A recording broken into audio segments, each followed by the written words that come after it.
Hello, good morning.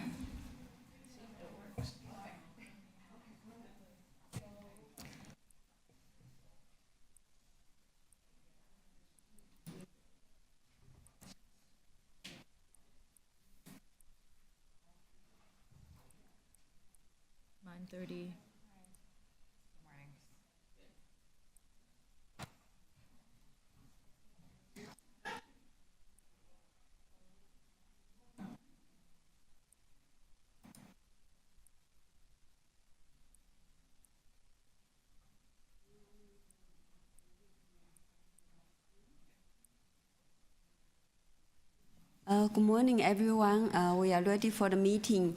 Michael, can you please start to live stream? And Karina, can you please start to record the meeting? Thanks.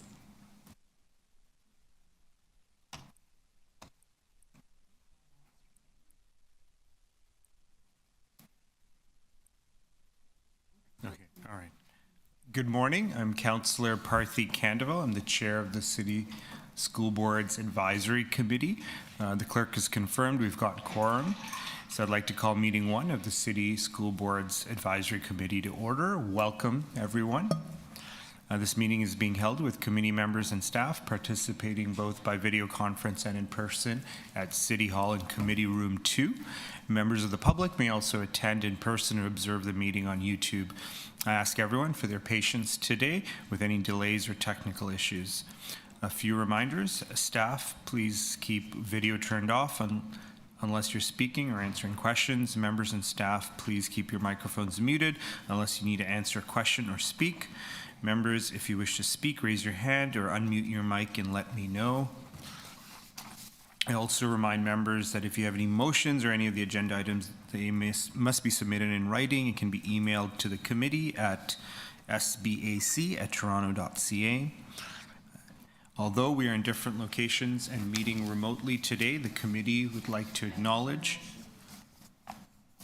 that the land we're meeting on is the traditional territory of many nations, including the Mississaugas of the Credit, the Anishinaabe, the Chippewa, the Haudenosaunee, and the Wendat peoples, and is now home to many diverse First Nations, Inuit, and Métis peoples. We also acknowledge that Toronto is covered by Treaty 13 with the Mississaugas of the Credit. Let's proceed with the agenda. We have 6 items on the agenda, and let's consider them in the order listed.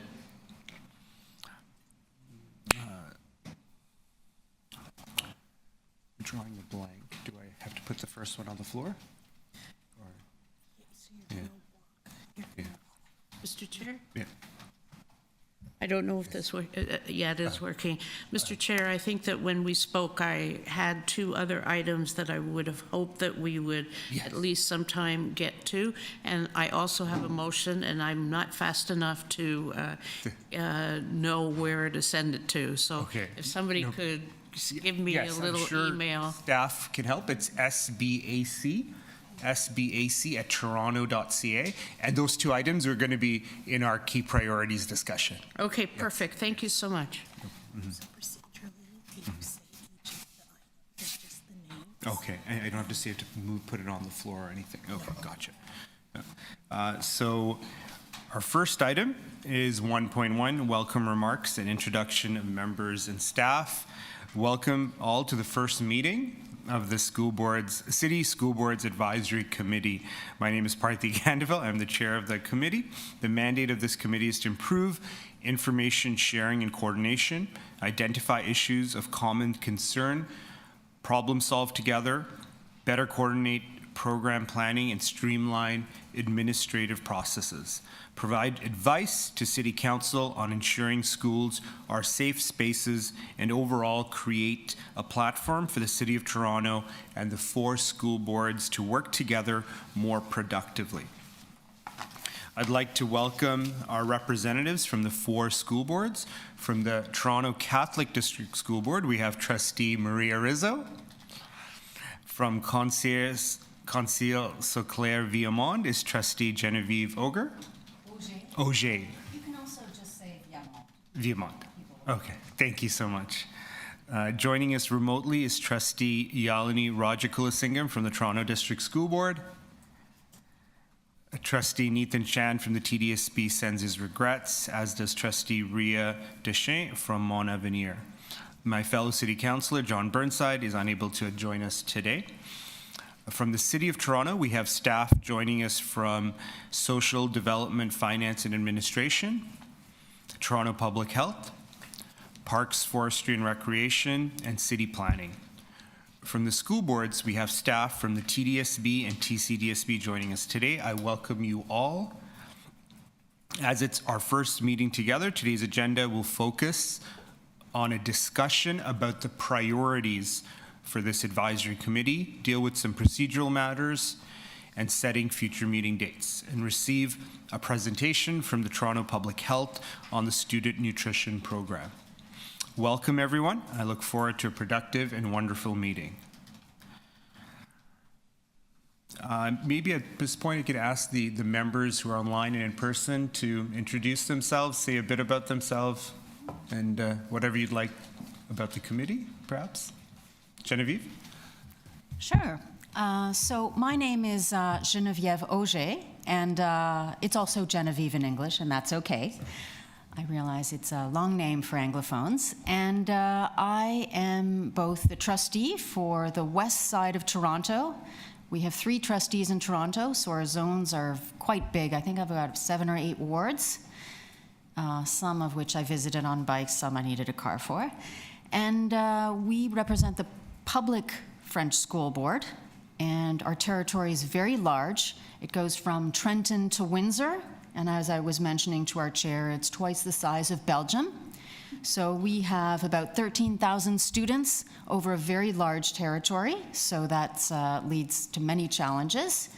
That said, about 1/3 of our students are in Toronto proper, so it's a very important part of our student body. And also, I went to these schools when I was a little girl, before the French school boards were created and when they were part of the North York Board of Education back in the old days. So I'm very glad that this committee has been created, and I remain open if ever you need to talk to me, because we do want to collaborate, and sometimes our board goes under the radar. So I'm here to show that we're here. Thank you. Hi, thank you, and thank you, Mr. Chair.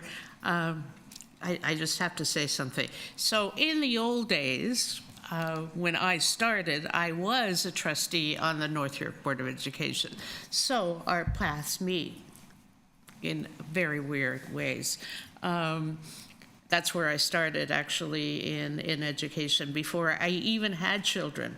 I didn't go back. I was a city councillor also at the City of North York, and I didn't go back to education until I had a child, where it was even more significant to be a school trustee. So I've been around for a long time. I was a member of this committee when Councillor Matlow was the chair. So that was a few years back. But I've never actually added up my ward, but I do represent York, the federal ridings of provincial ridings and city ridings, actually.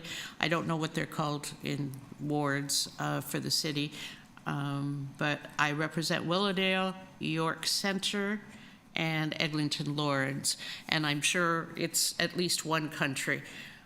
Because it is quite big, but I'm very delighted to be here. I think that we have many issues that we need to address, and I'm hoping that we will. So thank you.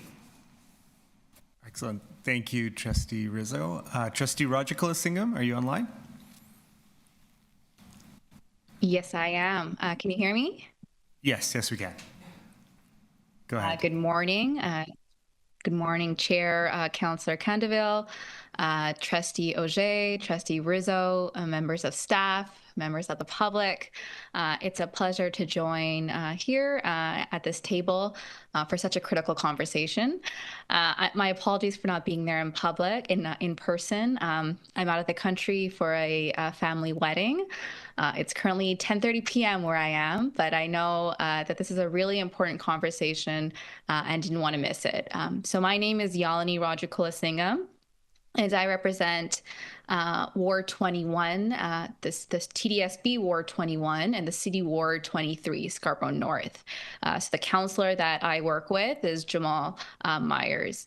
I have the honor of representing Scarborough North. So it's a community that I grew up in and attended TDSB schools, and now have the pleasure of serving. It's one of the largest and one of the most diverse school boards in Canada. We serve about 240,000 students in 600 schools, and we have about 22 trustees that serve our communities.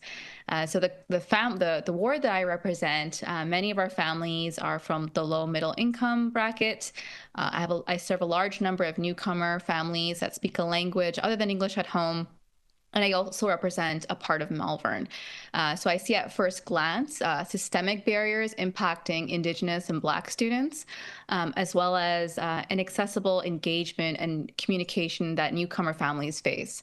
And of course, in Toronto, dealing with amalgamation from 30 years ago, so the inequitable distribution of services that many Scarborough families face. So on top of that, with the pandemic and the many, many, many inequities that we know have been exacerbated, we're continuing to see the impact of that. So my representation here is representing those voices at this table. This is my second term, so I've been working closely with families and community members for over 6 years.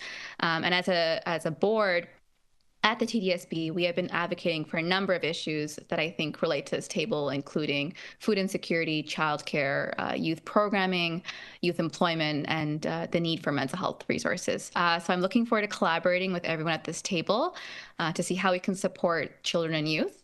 And I also want to thank System Planning Officer Gowdy that's joining us here today, and Eddie Liu from the Director's Office, as well as Cynthia Grunman, Senior Policy Advisor for Childcare Services. Thank you. Thank you, Trustee Rajakulasingam. And a bit about myself.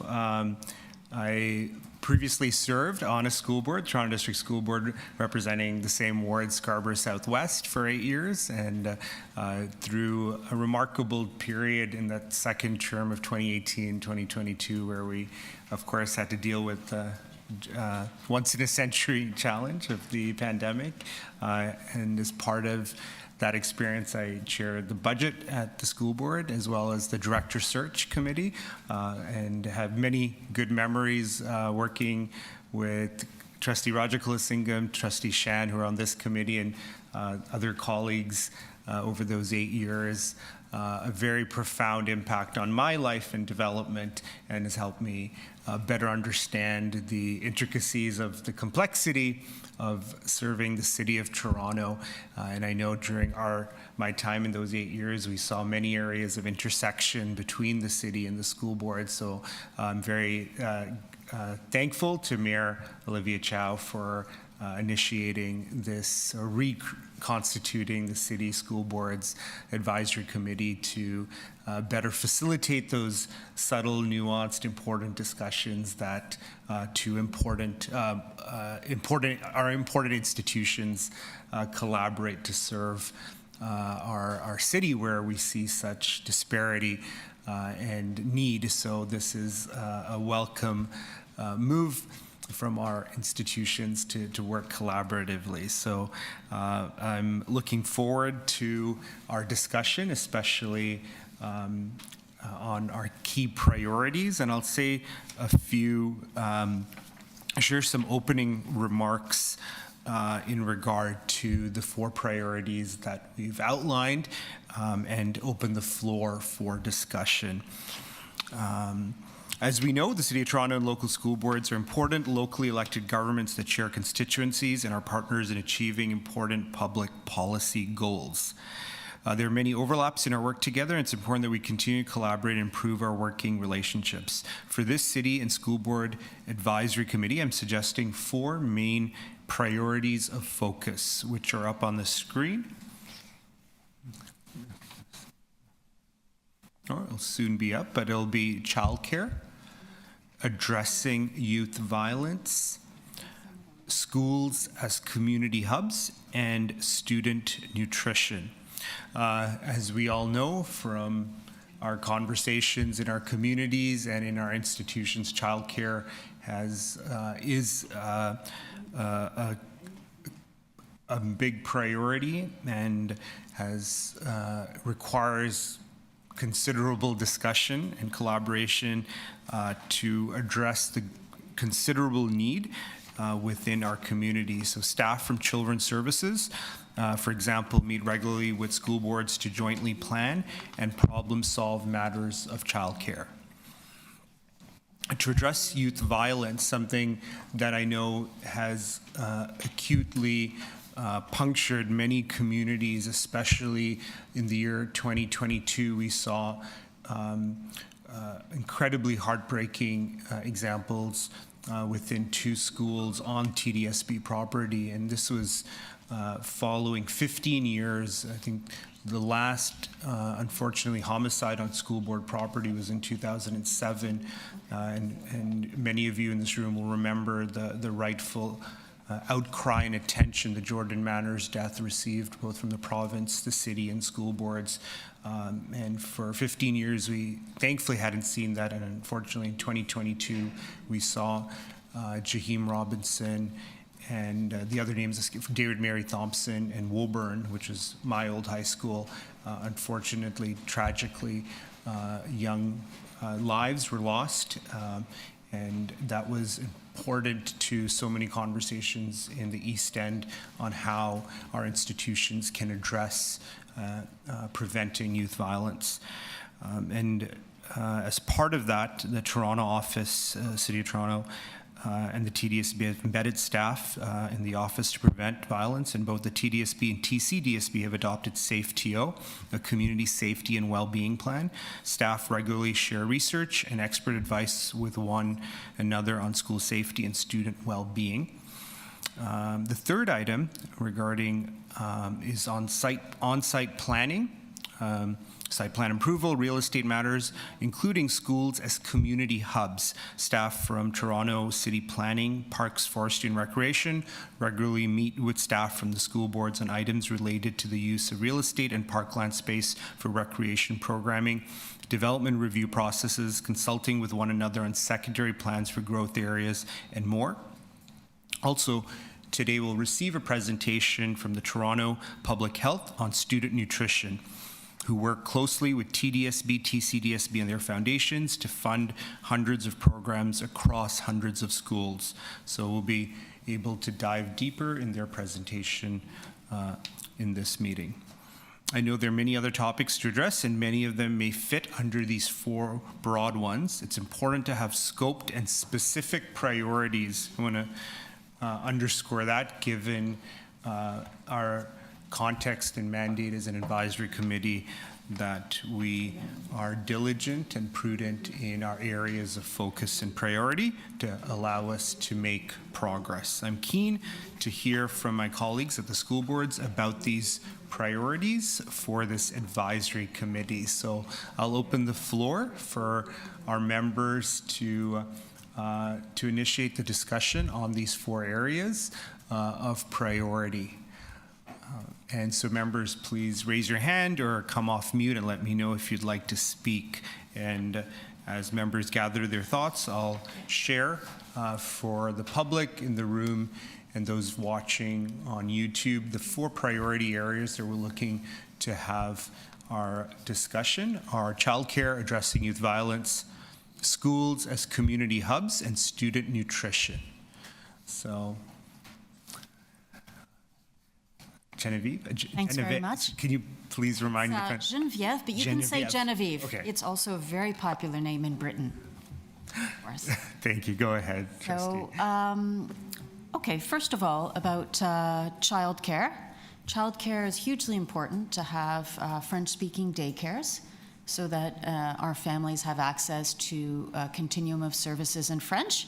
Many of our families, I speak French at home, my husband speaks French, but that's actually the minority of our families. A lot of our families are mixed, where there might be English spoken at home or also another language, be it Spanish or anything else, or Arabic, for example. And so as a result, it's really important to be able to offer that continuum. It's been a big challenge because the childcare, of course, is funded by the province, and they've recently asked us to score our priorities in order of importance. We thought we would get 4 that would be funded, and now we're not even sure we're going to get 1 funded. So that's, of course, a challenge. But one we continue to address. And in most of our schools, there's also a daycare, and the daycare provides after-school care so that the whole family can be serviced, so to speak. In terms of addressing school violence, we've been fairly lucky.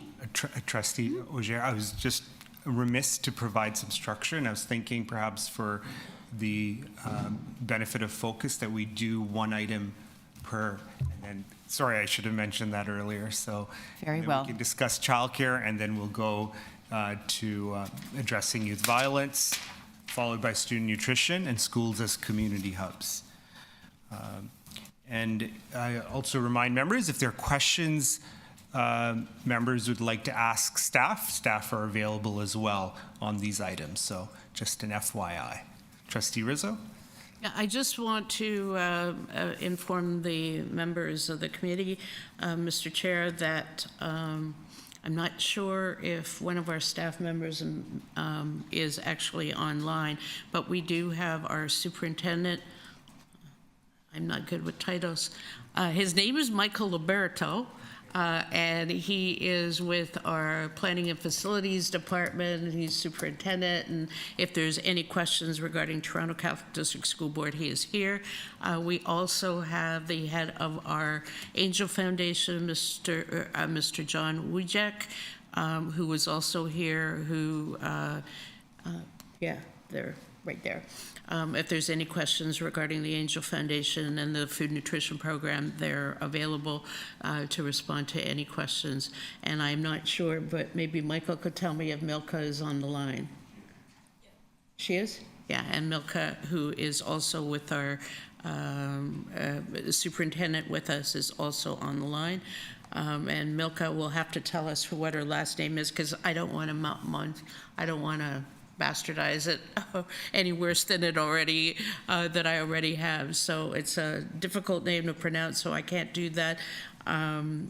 So are we dealing with the child care issue?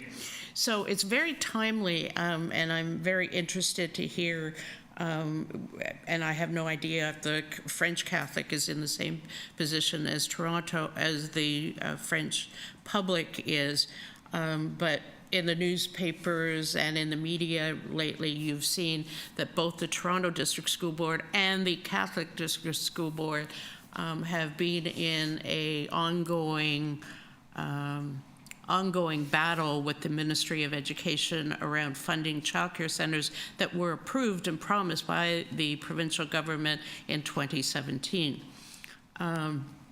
The problem that I recently found out is, and I don't know for sure 100%, but I would argue that it's probably 95%. I believe that the City of Toronto has been targeted. I had a meeting with the large urban school boards of the Catholic boards on Friday, and I asked them if any of them were in the similar situation where that Toronto finds itself in, and none of them were. So and that infuriates me beyond belief. We're talking about more than 50 childcare centers in the City of Toronto, and I think that we collectively have a responsibility to those families in need of childcare in the city to do something about it, that is loud, that makes sure that we speak for the voices that cannot, and bring about the kind of change to make sure that the seamless kind of good quality childcare that exists in our schools does not go into private or other options that are actually being promoted by the government. I can say that nicely, right? Okay, that's it. Anyways, that's, and I would like to move a motion on that front, but I have not got it written down yet. I can't hear you unless you use your microphone. Sorry, do you want to speak to the nature of it as we put that No, motion I'm together? going to write it Right, okay. first, if you don't mind. No problem, no problem. Okay, Yeah, yeah. and because you have 4 other issues, Yeah. 3 other issues at least. Yeah, gives us some time. Yeah, thank you. Trustee Roger Colasinga? Hi, Chair. Thank you. Through the Chair, I think these are 4 fantastic areas of focus, and I think they all also relate to one another. We at the Toronto District School Board had a very heavy conversation last week around childcare, and Trustee Rizzo had touched upon it. So just to provide some context, we know how important that collaboration between the City of Toronto and local school boards to provide childcare is. Currently, with the City of Toronto, there are 870 licensed childcare centers, and 25% of those centers are located in TDSB schools. So given the city, provincial, and federal commitments to expand childcare services, there will be an increased pressure on school boards to provide that space. So currently, 17 TDSB childcare projects have had the approval to proceed. And just, to dig further the importance of it, 17 of these sites are located in highly underserved areas and provide about 1,000 childcare services. So this speaks to Scarborough and the west and northwest areas of Toronto, where families are facing very high inequity. So unfortunately, due to delays by the ministry to give our board ATP combined with ministry benchmarks that do not reflect current construction costs, the board is left unable to proceed without significant additional funding. And so just to really provide a context for the issue that we're dealing with, so the 2 largest areas of the city that have been identified by the Canadian-wide Early Learning and Childcare System expansion plan. Those 2 areas are Scarborough and the northwest of Toronto, and only 18 to 30% of families have access to licensed childcare spaces. But by comparison, medium to low priority areas serve about 30 to 54% of families. So there is a very heavy inequity in distribution of these services, and we're very concerned about the 17 sites that won't be able to proceed. So I'm happy that we're going to be having this conversation at this table. Chair, I also was interested in putting forward a motion with a very simple ask of seeing if it were possible for City Council to support the TDSB's advocacy efforts with the province to support the 17 sites. But given that this is our first meeting and unaware of the structure, I wasn't sure. I did submit it via email, but wasn't sure if it should be discussed now or at a later point. Thank you, Trustee Roger Colasinga. Yeah, if you can send it to sbac@toronto.ca, then we can have that discussion as part of this item. Yep, I sent it already, Chair. I will defer to her putting the motion because I have one on food nutrition. Okay. And if during the debate on the motion, Yeah. if we can tweak it or something, that would be Wordsmith it, great. yeah. Thanks. Sounds good. Thank you, Trustee Roger Colasinga. I'll keep my comment short. I echo the need for increased childcare accessibility, particularly in communities that are historically underserved. And I think that analysis and that lens needs to be played out in the efforts both by the school board certainly and the city as well. And I think that recommendation to join in advocacy, I think, is one that can have potential. And I think to understand the value of this piece, perhaps we can ask staff to speak to the nature of the seamless approach to childcare on school sites, and how that enables us as a city that serves families in a more effective position. So if I can ask staff to comment on the nature of seamless childcare, providing childcare seamlessly through an on-site, on a site co-located with a public school board. Thank you, and through the chair. Absolutely, there is a ton of research that shows that childcare is very well suited in schools. This talks about transitions. This came out certainly with the previous government around full-day kindergarten. And even before that, the city worked with all school boards to ensure that there was sufficient childcare in schools as much as possible. And so that's why the trustee had mentioned the over 23% of our programs are certainly in schools, because it is a priority for us. It sets a position for families, that transition, the whole continuum, security for families, knowing that the childcare is going to be there, getting to know the parents, the co-collaboration around curriculum development, and that certainly was important with full-day kindergarten. When we were looking at that time, the provincial government was doing full-day kindergarten in schools with a wraparound service with childcare, again, to limit those transitions and have a continuum of care for families. The provincial government at that time also had a significant policy that supported childcare in schools, and that was schools first.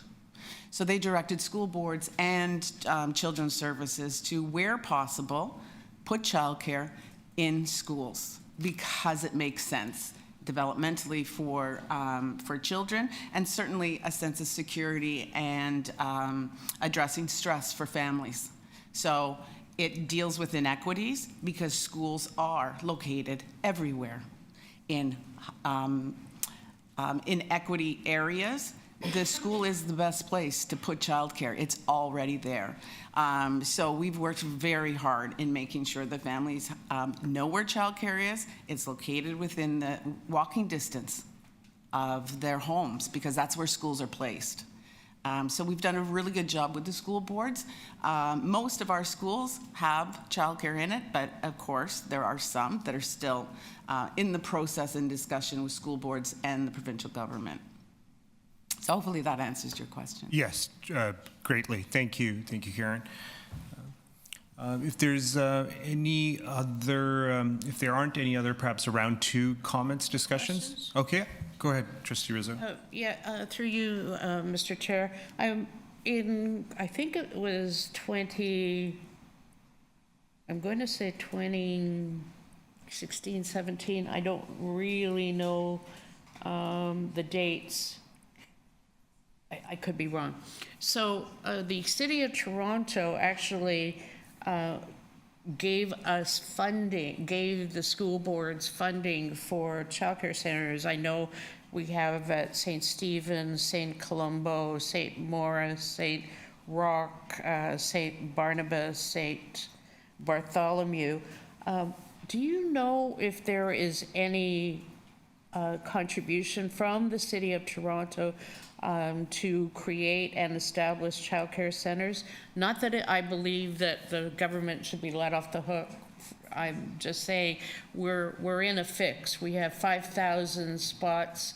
We have, within those 50 childcare centers, there's 5,000 spots and people don't have childcare. And this is the city of Toronto. They can't put a roof over their head. They can't pay the bills. They can't put food on the table. And yet, and it's just like this ever-ending spiral. So I'm just wondering if there is any opportunity to collaborate. Through the chair, if collaboration means contribution from the City of Toronto, we have had a contribution through our 10-year capital plan. We have provided capital to build. In the past, I think the ones that you're that you're referring to are built through Best Start. If you remember Best Start, yes. I think they were funded through Best Start, and that was the provincial funding that came from the provincial government to the City of Toronto. And then we entered into agreements to build in schools, as opposed to the Capital Priorities Program, where the provincial government funds school boards to develop childcare. Okay. And that grant, through you, Mr. Chair, that grant is going, right? Correct. Okay, thank you. Thank you, Trustee Rizzo. Seeing no other hearing no other speakers, I'm going to ask to reorder and come back to preventing student violence as our third or maybe fourth. We're just waiting for a key staff member from the Toronto District School Board to arrive. So we'll move to site plan approval, real estate, schools as community hubs item. Trustees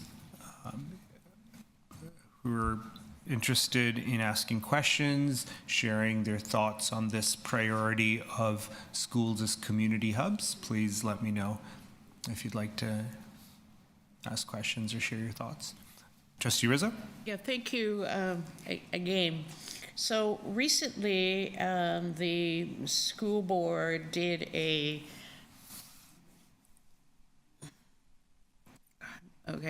so in a report that was submitted to the Board of Trustees at the Toronto Catholic District School Board, it seems that it has taken, on average, 33 months to get a site plan approval, for any project that we have submitted to the City of Toronto. This is with a collaboration of seconding a city person paid for by the Toronto Catholic, from the city, Toronto Catholic District School Board and Toronto District School Board to move things along. And if that's moving it along, then we're in really big trouble. We need to address that issue because things like the childcare centers have been impacted as a result of the delays by the city in not getting responses back, for example, on site plan applications, and then we're having to resubmit them, and et cetera, et cetera. So this is really quite significant in terms of getting our projects done, our funding, and when that happens, just like in the case of the childcare centers, it cost us one thing in 2017, and even that wasn't enough. But if you can imagine what it would cost today, and I will give you my perspective. When I first started as a school trustee, which is 20 years ago on the Toronto Catholic District School Board, it cost less than $10 million to build an elementary school. Today, it costs something like $35 million to build an elementary school. I want to tell you that the prices have increased, not 100%, but 200% in terms of building a new school, a childcare center, or any capital project within the City of Toronto. I don't know how accurate that is across the province, but that is significant, and something needs to be done to make sure that it moves forward. Thank you, Trustee Rizzo. I don't know if staff would like to comment on the nature of site plan approvals that are situated on school sites. Are there any unique challenges, or where can we improve that question? Thank you, Mr. Chair. Corwin Cambray from City Planning. I think it's important to recognize currently with the Toronto Catholic School Board, we have 3 active site plan applications. One has its full permits and conditional permits and is proceeding to construction. The other one, we're waiting for the Catholic School Board to provide some final servicing requirements for Toronto Water. They had requested a different solution to vary an easement, and we've provided that information to them last November, so we're waiting for a response from the Toronto Catholic School Board on that. And the first one is going through its final circulation. Comments are expected at the start of April. And on that one, we did have to do some work with our colleagues across the Toronto Public Service, as the school board had asked to remove some mature trees in order to create a better playing field condition. So I think on every site, there's a different complexities, and we're certainly working collaboratively with staff at the Toronto Catholic School Board to advance as quickly as possible through our approvals process. Thank you for that answer. Unfortunately, 3 of them are just in my ward. So I will be very clear. I have Dante Alighieri. I have Loretto Abbey. In Scarborough, I believe it's St. John Henry Newman. In conditional permits to schools for construction at St. Raymond, to name the, I mean, 3 of them were in my area. The other 2 were not. What do I have? Oh, Baycrest site, which is the St. Margaret Baycrest site that like there's many of them. This is not 3. This is many. And if we add the ones that we have with the Toronto District School Board and any other school board, we don't understand the delays in, and I'm just going to ask this question because maybe, you know, I don't have it all totally straight across the city, but I'm wondering if I could ask the Superintendent Milka Zed, who is online, if she could respond to the site plans and issues regarding the City of Toronto. Is that a possibility? Superintendent Milka, are you online? I am. Can you hear me? Yes. Please go ahead to Trustee Rizzo's question. In response to Trustee Rizzo's question through the chair, that is correct that there are more than 4 applications. I think we're closer to a dozen. And one of the greatest issues, and she's correct that our average is about 33 months, and I can list how long, you know, some of these have been taken, but I won't get into the details if it's not necessary. We have found that the circulation time between submission of an application or a submission and response, receipt of comments, is taking anywhere from, in some cases, 5 months to 8 months.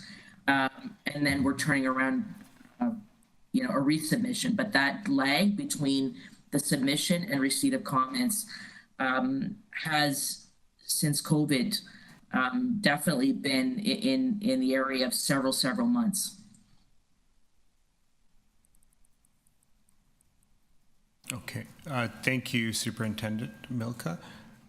Trustee Rizzo? I would be happy to meet with your planning staff. And I was going to suggest, and perhaps, you know, curious, how is communication collaboration with the local council, who I would imagine has a, you know, interest in seeing these sites through? Has that helped address questions and improve workflow from your experience? And Mr. Chair, I think that it's really important as well that this body provides an opportunity for people to connect with each other so that it brings it to fruition. So hopefully that will happen over a period of time. But I do think that the networking and the connections that are created as a result of this committee will assist in moving us forward. I hope so as well. I think that'll those in-person connections can lead to greater collaboration. Thank you. So this is part of the bigger item on schools as community hubs. Any other members who'd like to address before? Chair? Yeah, May go I ahead, trustee. Thank you. Some of the comments that I wanted to share on this actually connect with addressing youth violence as well. So it's kind of combining them. So I think what we're seeing at the TDSB is our greatest concern is how do we support students that were severely impacted by COVID? I think a lot of us were focused during COVID supporting the students, but the after effect, many of us think that, kids are back in schools, but they're doing okay. But really, right now, we're seeing the real impact of the pandemic and how the students were impacted by it. So multiple transitions from in-person learning to virtual learning, the lack of access to a caring adult, reduction and slow return to extracurricular activities, financial difficulties at home, including students with precarious housing and immigration status, not being able to see their friends and their peers for some social time. And we're seeing an increase in mental health challenges and the lack of supports to really address violence and the rising hate in our schools. So I think when it comes to school community hubs, it's a great way to keep kids connected in their neighborhoods to their schools, and as well have a safe space where they can be. And so I think now more than ever, youth programming after school, during the weekends, the summer, it's really important. And I think there are a lot of community organizations that can help with providing that programming, but are not able to afford permit costs. So I really do think that we need more innovative thinking when it comes to keeping kids in our schools. And I also just wanted to share we have a lot of great advocacy work happening at the Toronto District School Board.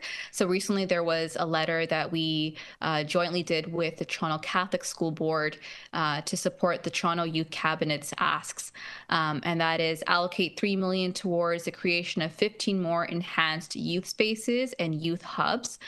As well as implement additional investments into city-funded youth employment initiatives with a commitment towards the creation of summer youth employment programs to ensure youth have mentorship, opportunities, and jobs. And as well as to address the urgent need for after-school, community-led, accountable programming for youth. So I think really important conversations, and I think some of these asks are some options that we really need to consider. Thank you. Thank you, Trustee Raja Kulasingham. And to build on the points you made, I know the budget had increases in, and pardon the lack of terminology, but towards increased community programming for young people, and perhaps to build on that conversation started by the trustee. If staff can speak to, I would imagine it falls under PFR, what the new investments are in regards to youth programming.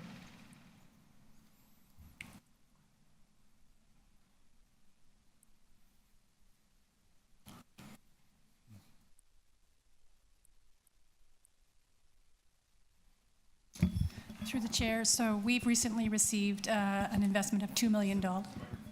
It is? Oh. Can you hear me? Yes. Sorry. Through the chair, I think what you're asking is the new investment funding for youth programming recently announced in the mayor's budget, which is $2 million.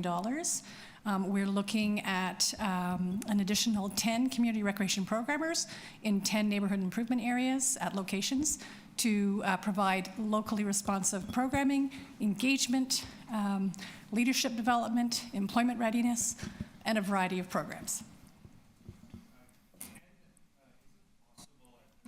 Sorry. Is it possible, I'm not sure where it is in the timeline, but to share the locations of those NIAs and when their respective councillors or the community can start to see those investments? Those locations have not yet been finalized. We're developing a list of criteria. We've just received this funding, so we're going through a whole program plan process. We're hiring staff. So as soon as those are available, we'd be happy to share that. Thank you. Thank you so much. Trustee Roger Closingham, were there anything else? I wasn't sure if you're finished. Yes, Chair, thank you. Great. Trustee Auger. Thanks very much. I guess I was going to approach the issue in a more general way. Our school are community hubs for the Francophone community and also the broader community. Our schools are available to be rented, and we have a certain cost list. It costs a certain amount if it's a nonprofit, a Francophone nonprofit, and then if it's a for-profit, then it's another price. We haven't, I think, been communicating as much with the City of Toronto as I think would be helpful. And the comments from the staff person just behind me I found very interesting, and that I'd be interested in getting the contact information so that the staff members of our board can get in touch with the City of Toronto. Many of our schools are in priority locations. Our board is incredibly diverse, with people coming from, I think, 120 countries. And so I think there are opportunities to collaborate even better. So perhaps I can do that today, after the meeting. Just so you know who I am, my name's Kathy Vincelli, and I'm the Acting Director for Community Recreation, so feel free to reach out to me anytime. Thank you, Trustee Auger. A few items on my mind. I think when I recall when I first became a trustee 9 years ago, there was always this conversation that predates me, of course, going back decades, and I think the old Toronto board perhaps was a leader in this, is activating school board sites as community hubs. So this conversation certainly has been within the City of Toronto for many decades. I know when we look at our city from a programming perspective, there is sometimes gaps, and whether it's investment in new community centers, programming options, the breadth and depth of those options, I think there are areas in which school sites can perhaps be used as spaces for community programming funded by the city.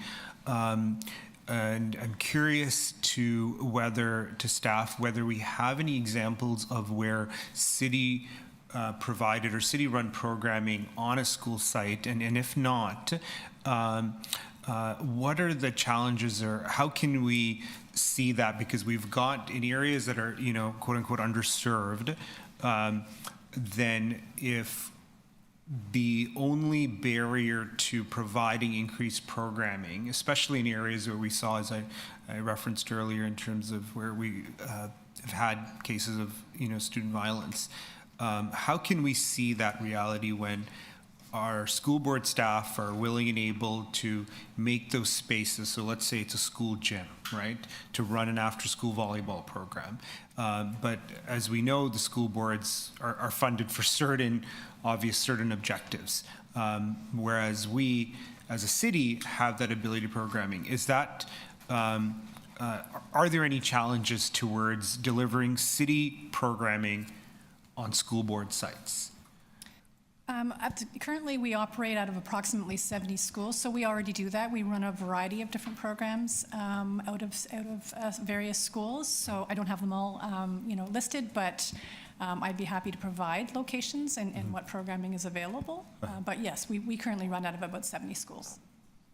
Oh, excellent. So that information could be shared with us. Absolutely. And what's the historical context to that? Does that go to pre-amalgamation, or was that something that was steadily grown over 25 years? You're predating me in this role and me with the city at all, so Right. I would have to go back and to have that question answered. Okay, excellent. And towards to the school board staff that are in the meeting, are there any objections or challenges to growing this practice beyond the 70 sites? Perhaps I'll start with Toronto District School Board. Your thoughts on the existing relationship and how we can grow it as part of a PFR strategy.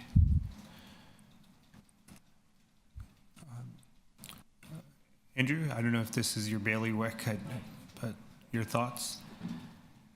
Thank you, Councillor, and through the chair.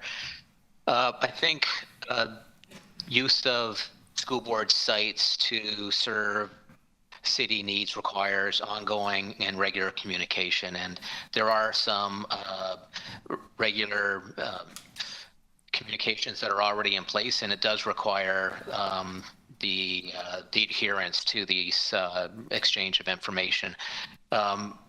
I think the greatest challenge is prioritizing capital needs at the same time. Where a school board needs to build a school might not be the same time that a community center needs to be built.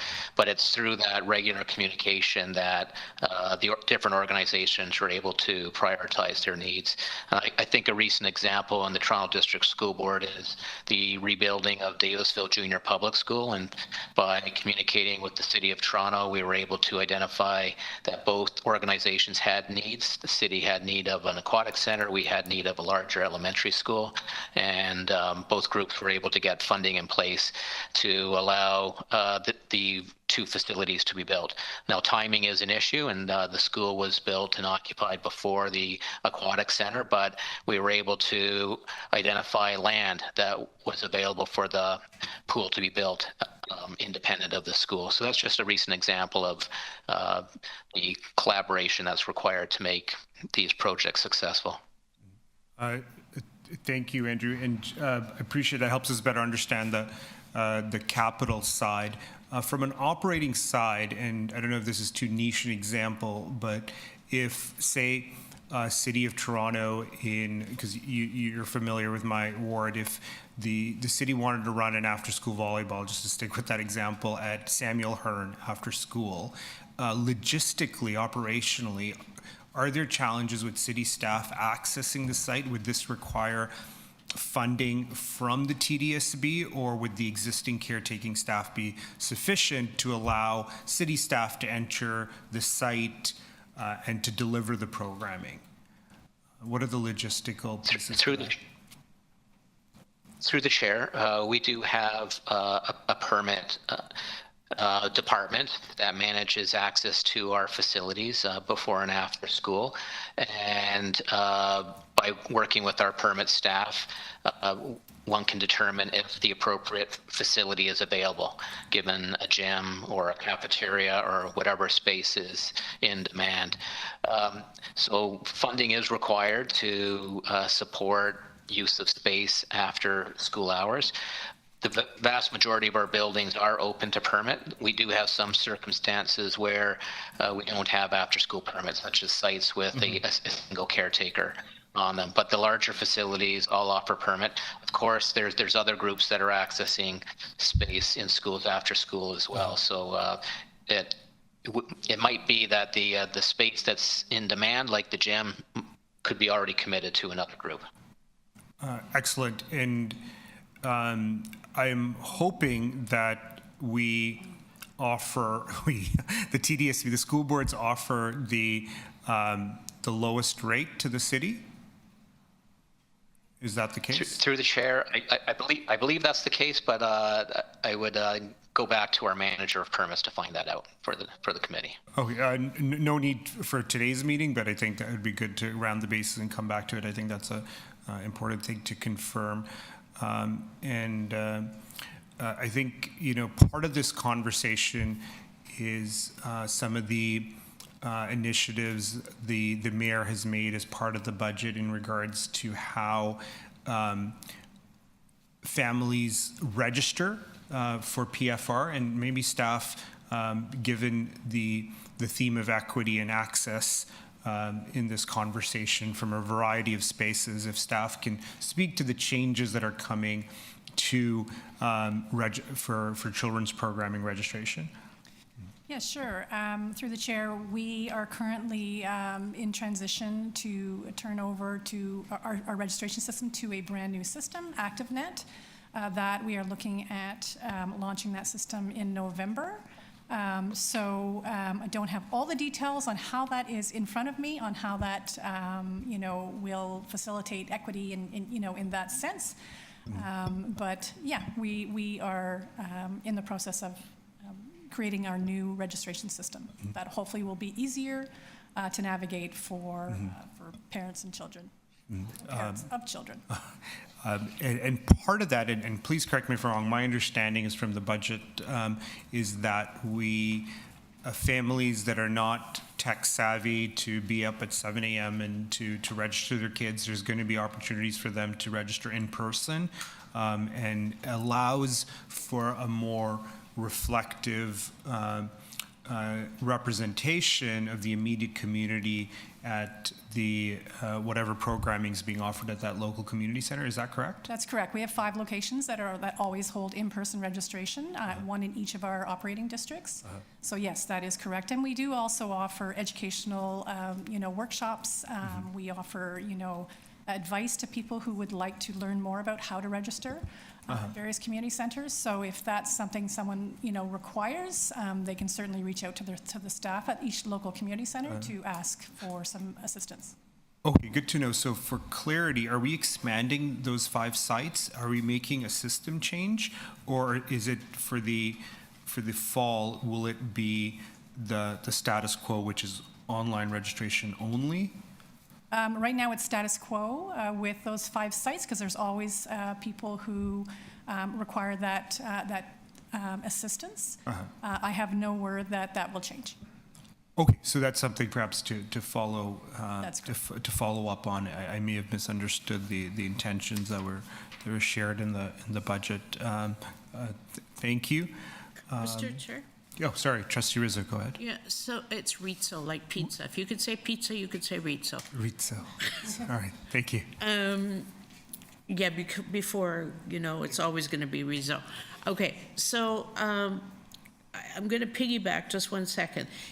I'm just wondering if the school boards could be part of the process for registration, because it makes it very easy for parents to use. I mean, they're dropping their kids off at school, generally speaking. It might be an easy way to make it simple registration for Parks and Rec programs, if we in fact coordinated with the school communities.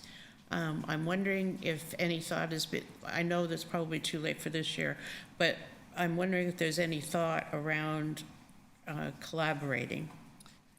Through the chair, I'm just wondering if you're talking about using schools as in-person registration sites. Is that what you're referring to? I mean, the system is so complicated, right? To actually include schools in the actual registration system would be very tough. That has to go through Parks, Forestry, and Recreation.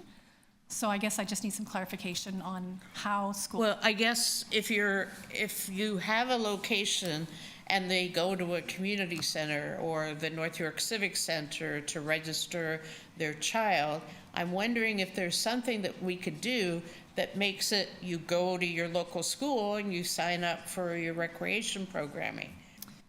I would think the locations that we operate community schools at already have that available to them through our staff that work on some of those sites. So I would think in some sites we already do that with registering. Okay, so I'm saying, why don't we make it available to every site?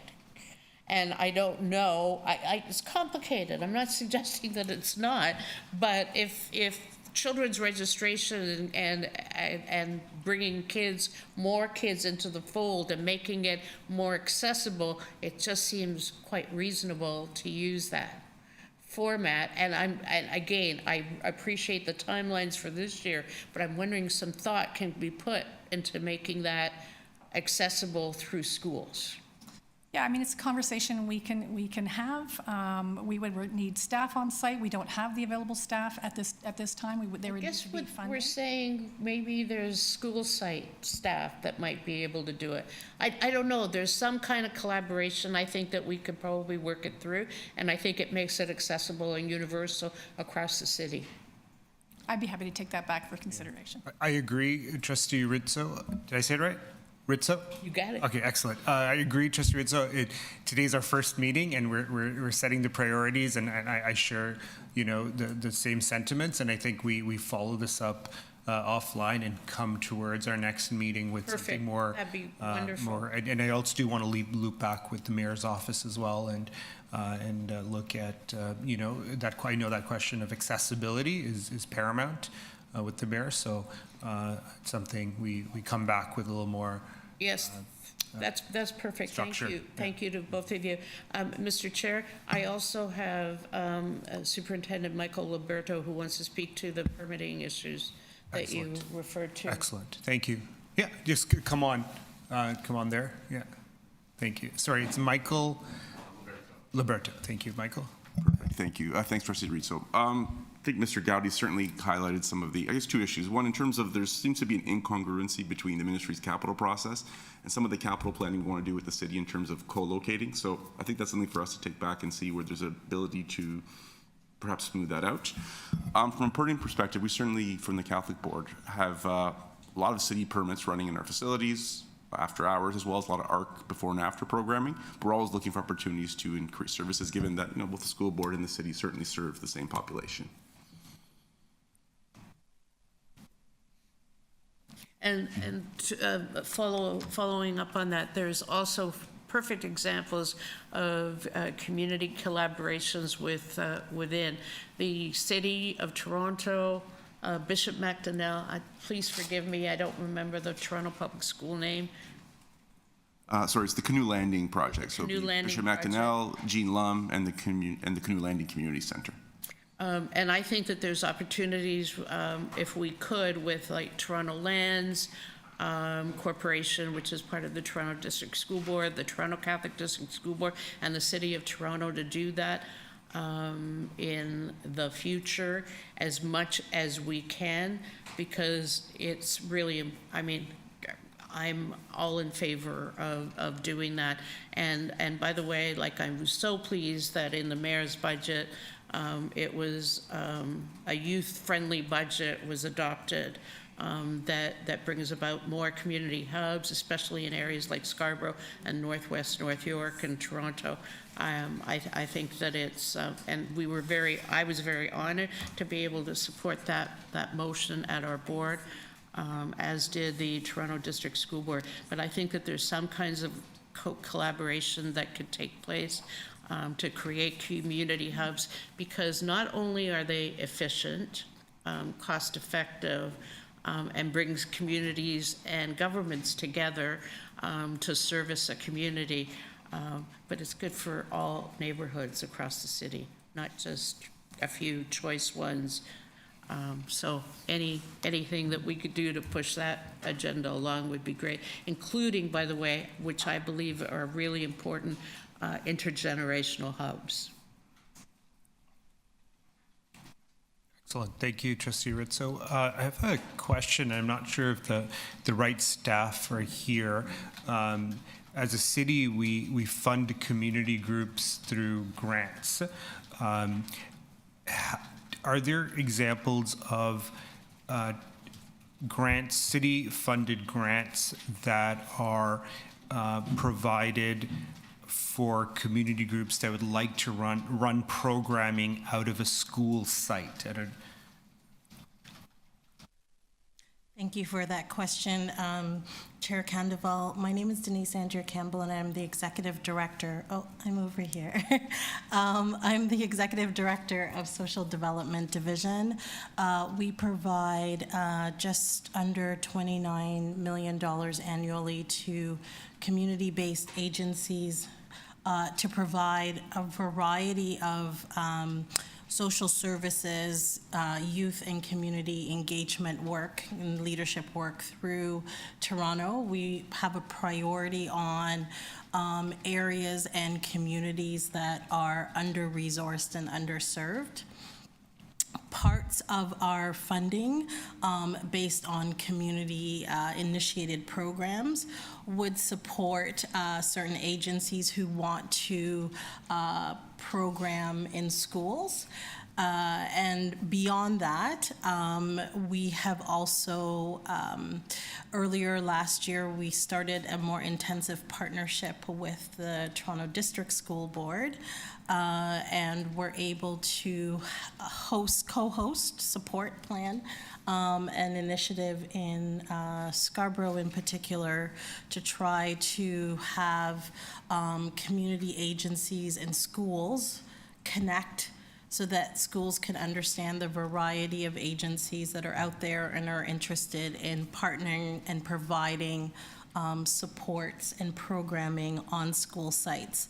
We do hear that permit fees can be a challenge for community agencies in providing their services on school sites, especially for agencies that are youth-led or very grassroots. So that's an issue, I think, that perhaps we can be creative through this process to try to figure out. But yes, some of our city funding does go to agencies to provide, to tackle permits and programming costs related to on-school site services. That's heartening to hear. I think, for all of us engaged in the space, the dual strategy of providing direct programming has value, and equally allowing known established community groups that have the relationships with communities that are underserved to provide that indirectly, I think, is an area that has strategic value as we seek to grow our imprint and impact in communities that are that will benefit from these programming initiatives by recognized leaders within the local community. So I think that is something for further consideration as this committee provides advice to the city on how to better engage and create impact. Seeing if there are any other members of the committee who'd like to speak or ask questions, we'll move to our third priority, which is addressing student violence or the prevention of violence in our communities as a place to as our next discussion point in our key priorities. So if members would like to let us know who'd like to speak to this item. Trustee Auger, thank you. Well, thank you very much. Our schools are pretty small, including the high schools. So I guess we haven't made the headlines as much, but there have been issues of violence. And one of the things we've been struggling with, I'm going to speak about violence in the broader sense, is people being on social media, for example, WhatsApp groups at home, and for example, group chats, and taking part in conversations with other students in the evenings, and these conversations have an impact on the school climate. So we've told our students that activities on social media or on group chats that affect the school climate at school, they need to respect, we call it the code de vie, but it's like the code of life at the school, respect in exchanges between students and so on. And that's what we've told them. So it's, I guess, a new challenge that we've had to face. But we have, of course, smaller schools, so we haven't made the headlines as much. Mm-hmm. Thank you, Trustee Auger. Trustee Roger Cleveland, sorry, go ahead. I didn't see you or hear you. Go ahead. Not at all. Thank you through the chair. I shared my prior comments that were connected to this item when we were speaking around schools as community hubs. But I just wanted to share that, at the TDSB, we're seeing an increase, of course, in violence. We've seen a lot of incidents take place. And I think at this time, more than ever, we really need to have more community-led community programming to really engage students. We're seeing a lot of students struggle with self-regulation that is then leading to more incidents. We're seeing students feeling disengaged, feeling like they don't have an advocate for themselves at a school. So really having those community-led supports would be helpful because they see themselves represented in their communities. There's a level of trust. I just wanted to share something that happened in Regent Park. So Regent Park had a $2.5 million investment in the last 5 years through the Regent Park Social Development Plan. And they had 0 gun-related deaths, which community leaders say is because of the crucial funding for community-led community partnerships. So I think this is an example of how violence can be addressed through better supports and better engagement for students. And I think it's about making it more accessible to them when it's within their communities. And I think especially when it comes to underserved communities, not just by race, but also by income bracket, by precarious immigration status, because we're seeing a lot of students within Toronto being under that bracket as well. So I think it's a much needed conversation. And I think we already have the Safe TO table with the city, which is great. But I think it's even better that we're continuing this conversation here as well. Thank you, Trustee Rajakulasingam. And I think that'd be a good place to ask staff to share, give context to the creation of Safe TO, what has transpired thus far, and next steps, and what's on their agenda to staff. So I'm going to start and then pass it over to my colleague. So as part of the provincial legislation, all municipalities in Ontario were mandated to create a community safety and well-being plan. In Toronto, we aggressively engaged with communities, multiple sectors, over a number of years through the pandemic in order to create what is now called Safe TO, Toronto's 10-year community safety and well-being strategy. The Council adopted that strategy in July of 2021. And then an implementation plan about 6-7 months later. We have been working with partners from multiple institutions because the ethos of the plan is that no one institution acting on its own can solve or achieve the well-being and safety vision that I think all of us share here in Toronto.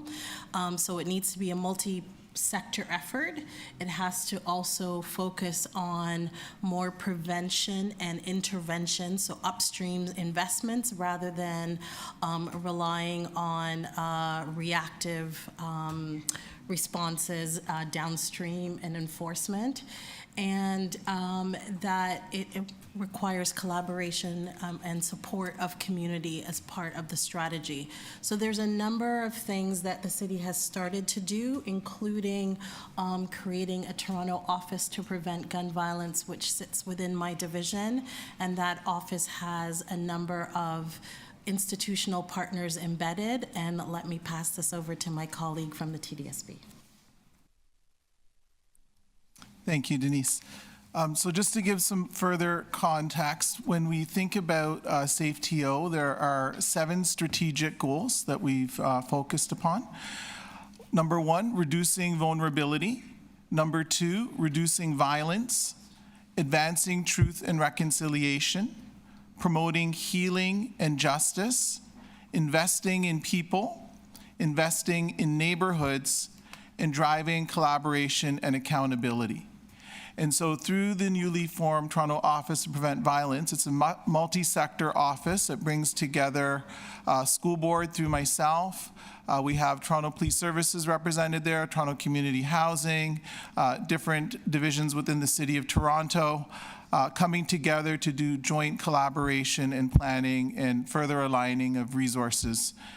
And so in terms of our impact so far, we really, I'd say, came into formation sort of end of September after we got everyone onboarded. And one of the first actions we had was a joint forum with Toronto District Catholic Board and Toronto District School Board with TPS and Ministry of Children and Community Social Services, a forum around youth violence prevention strategies, and that is a big focus of our work, is on the prevention side of the equation. I think historically our systems have done a good job of intervening, and also especially the last number of years, really getting involved in the response and recovery when issues happen. But the prevention side of the equation, we know, is where we are going to get the biggest impact. It's not going to be immediate, but we need to be committed to investing money there and having a solid strategy on the prevention side of the equation. And so that's what we've really been focusing our joint efforts around. An area right now that we're really interested in helping to move forward is in terms of early intervention with youth, because a lot of the focus has been on where the violence is most occurring right now, which is with teens and young adults. But we know the risk factors when children are entering into kindergarten, and we can help change trajectories if we have more intentional programming for young people and families when they enter into the school system, even before they enter into the school system. So we're really trying to think about how we can further align in that area. Thank you. And just for the benefit of everyone in the room, Jason, if you'd like to introduce yourself. Yes, for sure. Sorry. My name is Jason Canning-Carey, and I'm essentially assigned principal for system navigation with the Toronto District School Board and seconded to the Toronto Office to Prevent Violence. I'm one of the embedded partners in our newly established office. Yeah, thank you. Thank you, Jason, for sharing that, and Denise for sharing that important context to the creation of the office and the strategic goals in mind and the emphasis on prevention.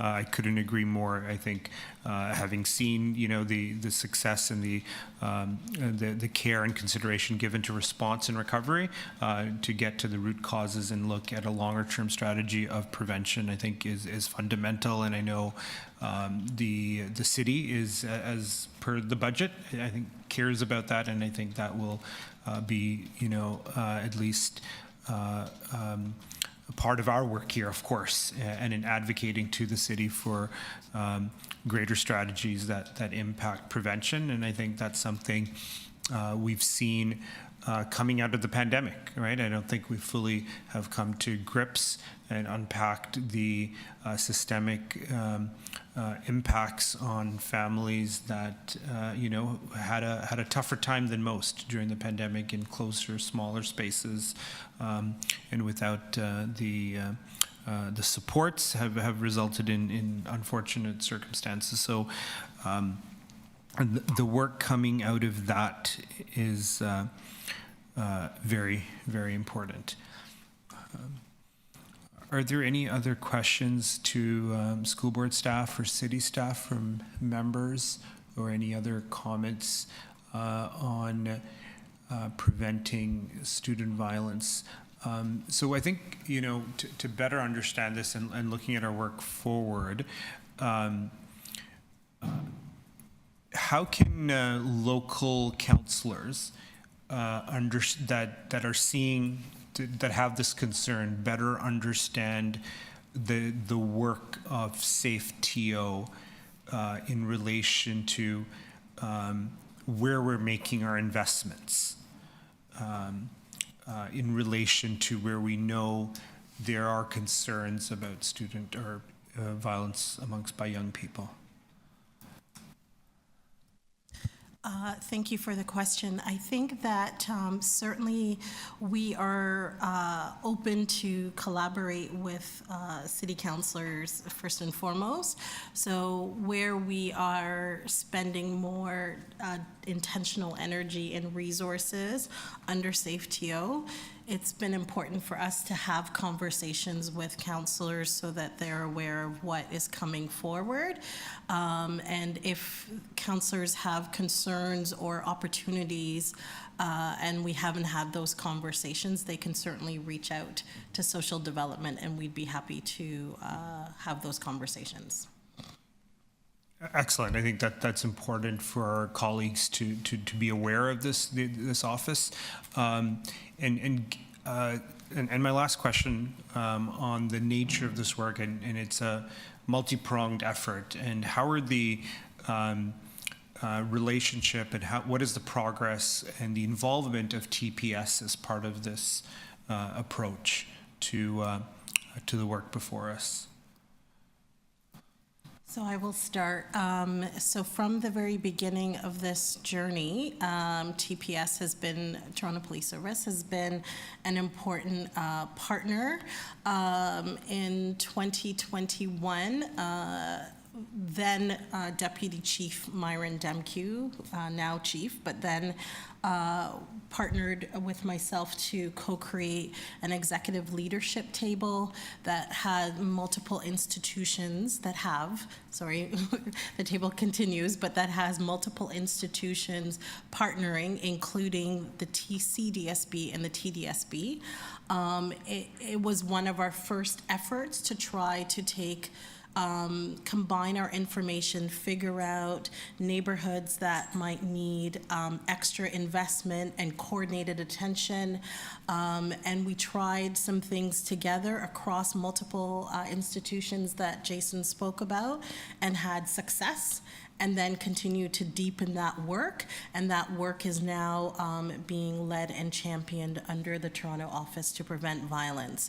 So there certainly is a recognition, and I think the chief has talked about this repeatedly, even at his inauguration. That's not the word, but you understand what I mean about the importance of SafeTO and the need to have multi-sector responses. So I think we continue to partner, and along with Jason, there is an embedded staff from Toronto Police Service as one of the embedded partners in the Toronto Office to Prevent Violence. And again, that work is about how do we get deeper in understanding each other's systems, navigating them, and having real effective collaborations that actually Torontonians can feel the impact of, the positive impact of. Thank you, Denise, and you hit it on the nail with how Torontonians can feel confidence, because we've seen a monumental budget with considerable investments in a cross-section, and I think the public would like to have that faith and confidence to see that collaboration towards positive goals and positive relationships that better serve our young people. So thank you. Sorry, go ahead, Jason. Yeah. In relation to how TPS is working with us, and I think this is actually, I was reflecting on one of your questions previous around how can city councillors be more involved in this work. The Toronto District School Board has set up what we call local safety tables. And they're in our areas that are having disproportionate amounts of community violence. And it's a space for school administrators to build relationships primarily with local agencies that are supporting in the space of youth violence prevention, reduction, and family supports. And I can ensure that information around these meetings is shared with respective counselors, because I think thus far they haven't really been engaged in those meetings. And I think there's a good opportunity to strengthen the bond there. And at those meetings, we have our multi-sector partners that are part of the Toronto Office to Prevent Violence attending with TPS, Toronto Community Housing, and so forth. Thank you for sharing that, Jason. I think that's an excellent idea, and I know councillors would be heartened to be involved in that, or at least a representative from their office to be at that table. Thank you. Thank you. Great. So seeing and hearing no other members to speak on this issue, what I would suggest, if it makes sense, is that we partner our discussion on student nutrition following the presentation. Right? Okay, excellent. And Denise, could we go straight into number 5 from 2? Is that okay? Can we go? We want to move a motion to receive number 2, then we go to number 5. 5. Okay, yeah, great. Okay, I'll move, if I can have a member move a motion to receive 1.2. I'll move that, Mr. Chair. Thank you, Trustee Rizzo. All in favor? Excellent. And what I'll ask with the committee's, We also need a motion to receive item 1. oh, we didn't receive number 1. Okay, the welcome. Can I have a member move motion to receive item number 1? Motion number 1. Thank you, Trustee Rizzo. All in favor? Great. For the purposes of just to continue the wonderful discussion we're having, to go right into item number 5, overview of student nutrition program. If we can do that with the committee's acquiescence. Yeah, great. Do we need a motion to move? No, we can go straight into 1.5. Okay, thanks.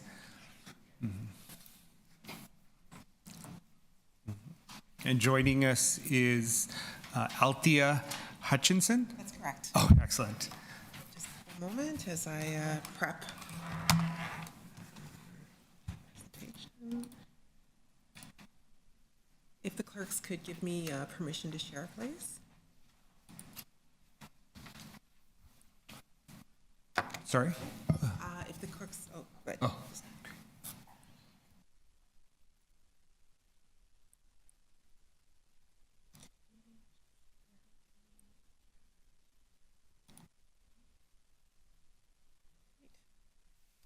So thank you all for the opportunity to come and present in front of this committee on the student nutrition program.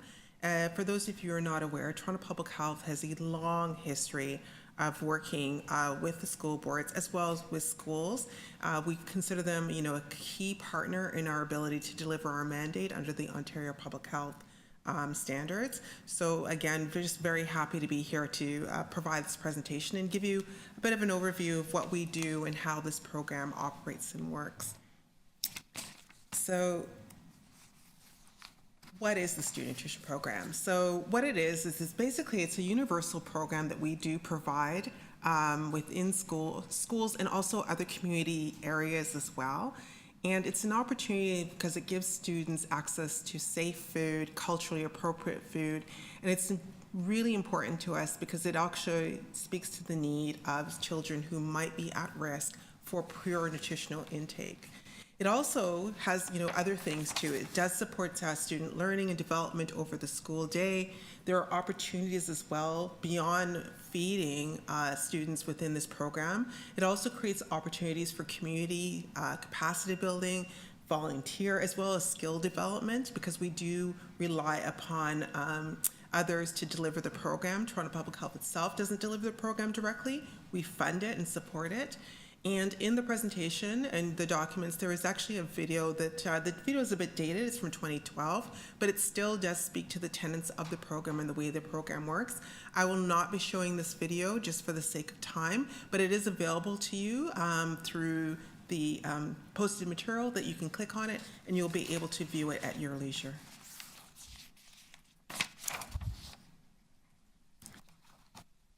So one of the things that we always look at is outcomes. Why do what we do?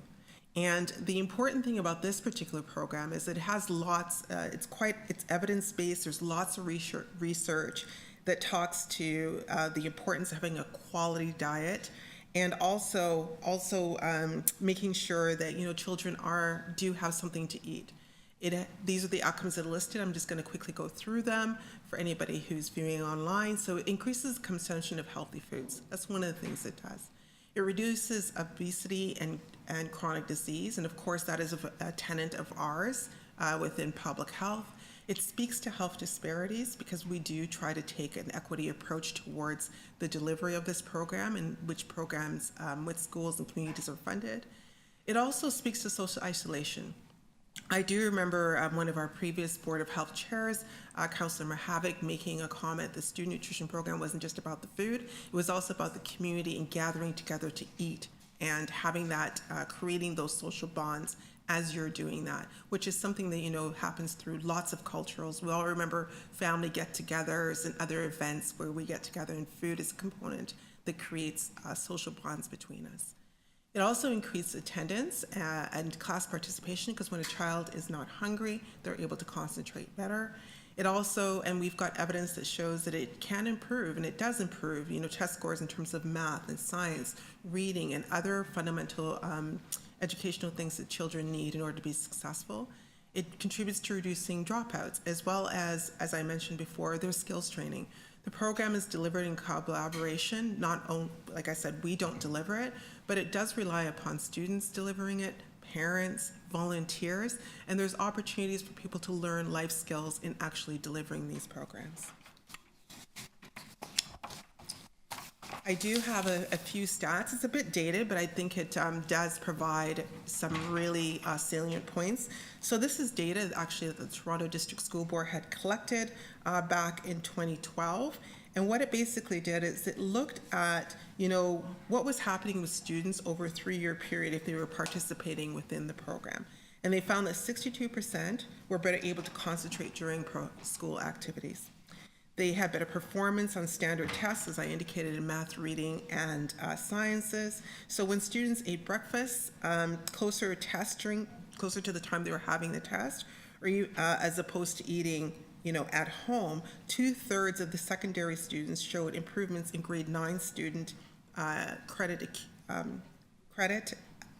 accumulation, and 3/4 of middle school children showed improved EQAO math scores.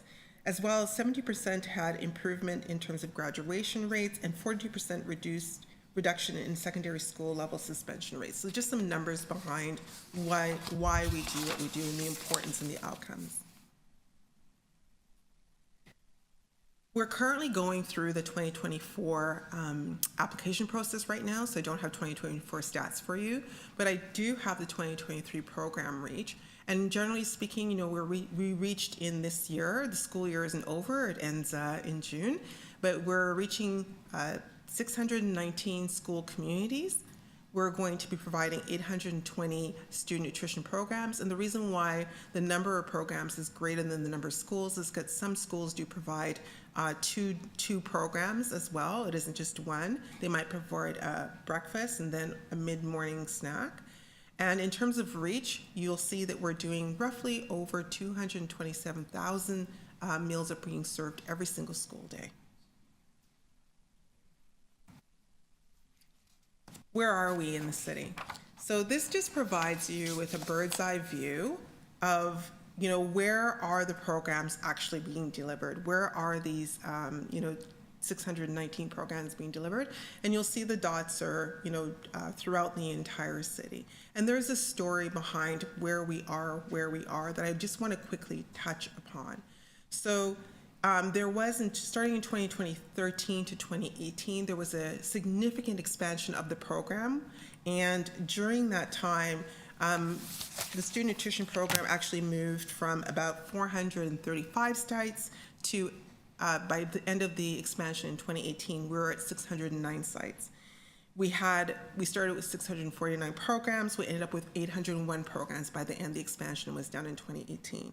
When we started, the expansion started in 2013, it was about 135,000 meals per day, and we ended close to 210,000 meals per day. So as I indicated, this just provides you with an overview. The dots are where the programs are being delivered across the city. So as I've said before, or during this presentation, Toronto Public Health does not work in isolation. We have a strong partnership that we work with in terms of the administration of this program, and we do rely on these partners really heavily to support us in decision-making, in supporting in delivery, in supporting the volunteers and the students who are engaged in this program. And as you can see, we've got the Angel Foundation for Learning, and I'm happy to see that John is with us today in the room. And John, of course, is the ED, I think, brand new, a couple of months in, with the Angel Foundation for Learning. We also have the Toronto Catholic District School Board. We also have the Toronto Foundation for Student Success and the Toronto District School Board. And finally, we have the City of Toronto staff, which is just a team. And it's not just the staff who are engaged. Additional supports are provided through Toronto Public Health, through our dietitians, and we also work closely with the public health inspectors to ensure that the programs that are being delivered in a safe manner. So this talks about, what are the roles of the particular partners in this program? So as I indicated, Toronto Public Health, we're the stewards of the municipal fund. We chair a partnership where we meet quite consistently to talk about how the program is running, to make decisions around allocations of funding. We also administer the application process, and as I indicated, we provide some nutrition and food safety programs as well. We also do some quality assurance to ensure that the foods that are being delivered to the students do meet a particular nutritional standard. And we've got the foundations. They're engaged in fundraising. They administer the grants on our behalf as well as on behalf of the province, who's also a contributor towards this. They also seek funding, and they do get funding from various organizations, so they're responsible for the allocation of the donations. They ensure that there's accountability in terms of the program, in terms of the food that's being bought. They support local fundraising. They train coordinators. So they support volunteers. So you can see that the foundations have a significant role in the delivery of the program. Over the course of last year, I had the opportunity, I think it was the first time we'd met in person, and I was having a discussion with the previous ED for the Angel Foundation for Learning. His name was John Yan, and I was really pleasantly surprised at exactly what they do. I thought they were just engaged in supporting the delivery of our program, but they do so much more. And it's that, level of engagement, I think, that happens with the foundations that is the true mark of the success of the program. They do more than just do nutrition programs. They are there in the schools, that they're working with the principals, with the coordinators to ensure that, all that can be done is being done to support students. And finally, we have the school boards, and I can't forget them. They, of course, are integral in our program delivery. They are in the school boards in various ways. They are supporting the programs on site. They're supporting the principals, the coordinators, again, they're providing the space, the equipment, and they actually mobilize parents and the volunteers to support the delivery of this program. So the municipal investments that are made, the way that it's been happening for the last couple of years, we did do a significant expansion, as I mentioned before, but since 2018, what we've been doing is we're maintaining the program. So every single year, there is the city council actually had given a directive to the Board of Health that during every single budget cycle, they wanted us to come forward and put forward a request in order to deal with the inflationary costs of food. It used to be roughly about 1 or 2%, but we found in the last couple of years it has increased dramatically. And so in 2024, we actually brought forward a request for an increase of 8.5% to deal with food inflationary increases. And so that meant another $1.5 million, roughly a little bit below that would be going towards the programs. And what it does is that it strengthens the existing programs. And I know and it addresses sort of some of the inflationary increases that are being experienced. And it allows us to expand program reach, but I want to be very careful about this. When I say program reach, it isn't that we're going into new schools, but what we find sometimes is that schools are growing. Schools will have additional students who are coming in. I think during the course of the conversations, there's been some discussions about how immigration is impacting the school population and the increase. And we certainly have found that some of our schools are experiencing that, particularly when through the Ukrainian war and the refugees coming there. We found that, a lot of schools are coming forward and asking for increased numbers of students being supported through that. And we have been able to provide some of that support. The City of Toronto is not the only investor in terms of programs. I've listed out what we have here for the 2022. It's the latest data that we have. There is funding that's being provided from the provincial government, as well as we did receive some one-time funding in 2022 from the federal government, recognizing the impact that COVID-19 was having on students. Unfortunately, I don't take pleasure in saying this, but the provincial government, they have not kept pace with the level of funding. It has been static for as long as I've been with the program. I've been with the program close now to 6 years and longer. So the funding has not changed from the provincial perspective, while the city has recognized the impact that the increase of food has had on the programs. Unfortunately, our other funders have not been as responsive to that need. That being said, I have to say that the two foundations, they are doing an amazing job because they are, providing other types of funding, either through fundraising that's happening through the school board as well. They're looking towards corporate donations. And one of the things that the two foundations, I think, does exceptionally well is they provide, they've worked with some of the food distribution partners to provide, favorable pricing to some of the school programs as well. And then, of course, there's the non-monetary support, and that, of course, comes through predominantly through our volunteers. So there is a need for more funding. There is no doubt about it. Because of that, the Board of Health and the City of Toronto, on an annual basis, we do advocate to both the federal and the provincial government for increased funding. From the perspective of the province, we consistently ask for them to increase their funding in their investment. We always cite the benefits of the program, and given that, it's a bit of a cliche, but it is true, our youth are our future. There is a need for us to continue to invest in the youth in a way that is going to ensure that, we do have, a strong and resilient future for ourselves. As well, one of the things that Toronto Public Health for years has been doing is that we've been, having discussions in multiple ways, either very formally or informally, with the Government of Canada. The Government of Canada 2 years ago did announce that they were going to be doing a national school fund policy. We have been advocating to them for them to move towards funding a universal program for funding, and we continue to do that.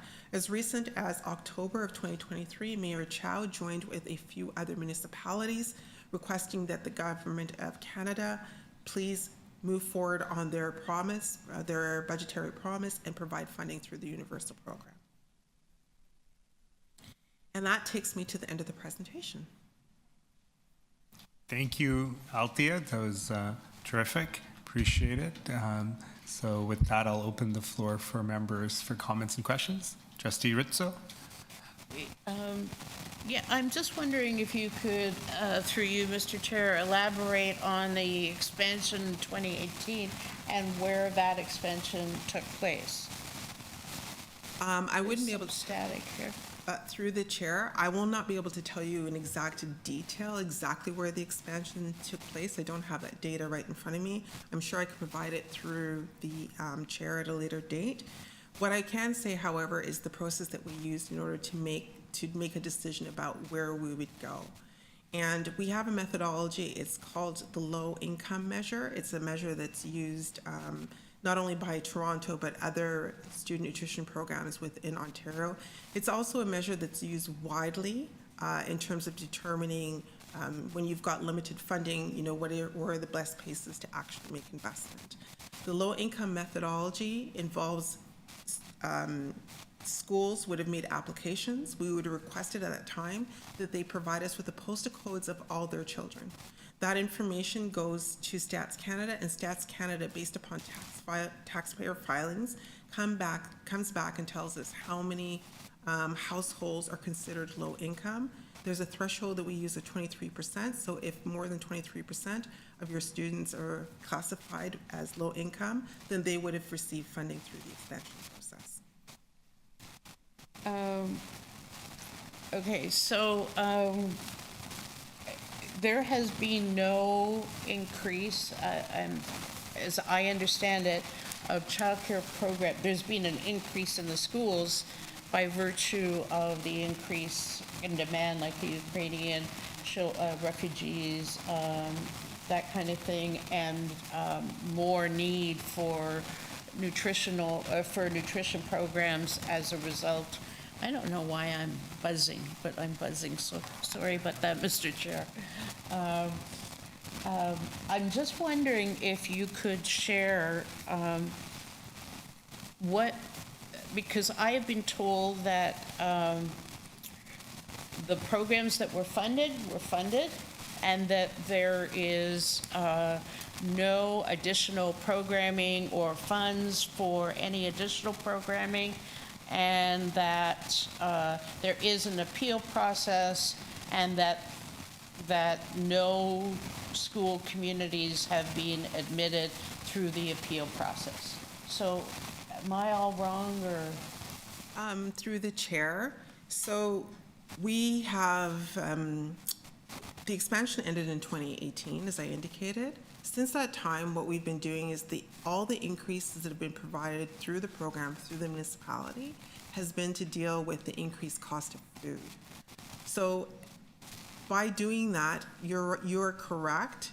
We have not necessarily added new schools in. What might have happened, though, is that sometimes what we do is the food follows the children. So if there are schools, for example, where some schools they split or some schools they come together, we ensure that the funding does follow the child. So if they have a program and then a particular school consolidates, the funding goes with that school. If that school, for some reason, were to become two schools, we make every attempt, or not make, we do. The food follows the children into the new schools. That's the only way expansion has actually happened to new schools, because the funding that we've received since the expansion ended in 2018 has only been towards supporting cost of food increases. So the problem with that is that where there's a need for, meets all the criteria, marginalized communities, kids are starving, can't learn, we all know that, then those kids are out of luck. And it's not a universal, I am a big fanatic about this program. And I even remember in 2018 when Premier Ford wanted to cut public health funding for the food nutrition program. I don't know if you were around, but I fought from our school board to make sure that didn't happen. And I believe that he did retract that at the time. And I know that I recently heard as well that there was like a $50 million investment. Is that old money that he's talked about in terms of food nutrition? Yeah, the expansion is, I would say it's old money because the expansion did end in 2018. There's been no new influx of money since that time, other than the one-time funding during COVID-19. So how could we make sure that the kids that really need the program get the program, get a food nutrition program? Is it emergency funding? Like, what is it that we need to do to, it's probably not a lot, but I'd say there's at least a need for probably 5 to 10 in our board, if not more. And I have no idea across the city. But what do we need to do to open up the floodgates, so to speak, to make sure that we get more, the ability of those school communities to apply and establish a food nutrition program? Any advice? So through you, Mr. Chair. What is needed, it's more funding. And the best way the only avenue that we currently have, and I'm not gonna say the only avenue, the best avenue we have is through advocacy at this point for the federal government to fulfill its campaign promises and provide that universal program. A universal program, and universality, when I did mention it before, when I was speaking about universality in the program, I was speaking about the program being delivered within a particular school, so that if we do have a program, nobody feels stigma, it's available to everybody in the school, so there's no stigma attached to one's child going versus another. In terms of a universal program that's for every school, then we're going to continue our advocacy with the federal government, asking them to fulfill their campaign promise. Okay. Mr. Chair, at the appropriate time, I would like to move a motion whenever. Thank you, Trustee Ritza. We'll come to it at the conclusion. Trustee Auger, go ahead. Thanks very much. The school nutrition program is run by municipalities, and in our territory we collaborate with about 110 municipalities. But I know that our schools in Toronto are receiving support, and we weren't listed in the presentation. So I think the support is provided in another way, and because most of our students are bused, it's actually in the form of a snack, and everybody receives it so that students don't need to feel weird. But I took note of the comments that were made in saying that, if I understand correctly, schools in priority neighborhoods can apply, and in their application they have to send in the postal code of every single student, which I guess would be a very huge Excel file. And then afterwards, the application will be considered. Have I understood correctly? Through the chair, of course. So through the chair, my comments were centered, my response was in response to the other committee member's question about, how were schools chosen? So that methodology that I was explaining was how schools were chosen during the expansion process. Okay. It is also, it's linked, as I indicated, to a methodology that we use. If we were to do another expansion, we'd be using the same methodology as well. Part of the application process, though, taking into consideration what you just said and just providing some additional information, part of the application process is, and I don't remember off the top of my head, perhaps my colleague who's watching could text it to me, but there's a certain percentage of students who need to reside within the city of Toronto. Somebody's bringing my phone in case they can quickly text it to me. Thank you so much. And let's see what she says here. Yeah, so just bear with me here as I open my phone. Is there another question as I look for that information? I don't want to waste the committee's time. Sorry, my microphone was still on while she's looking. Yes, I'm thinking of two schools which are within the borders of the city of Toronto, which have a lot of many students of modest means. I don't have the response yet. So Denise, if you're online, if you could text me the percentage of the students who need to be within the city of Toronto, because that is a criteria as well in order to have funding. There's a number in my head, but I don't. So 15% must reside in Toronto, and that aligns with how we deal with the Friends schools as well. So, okay.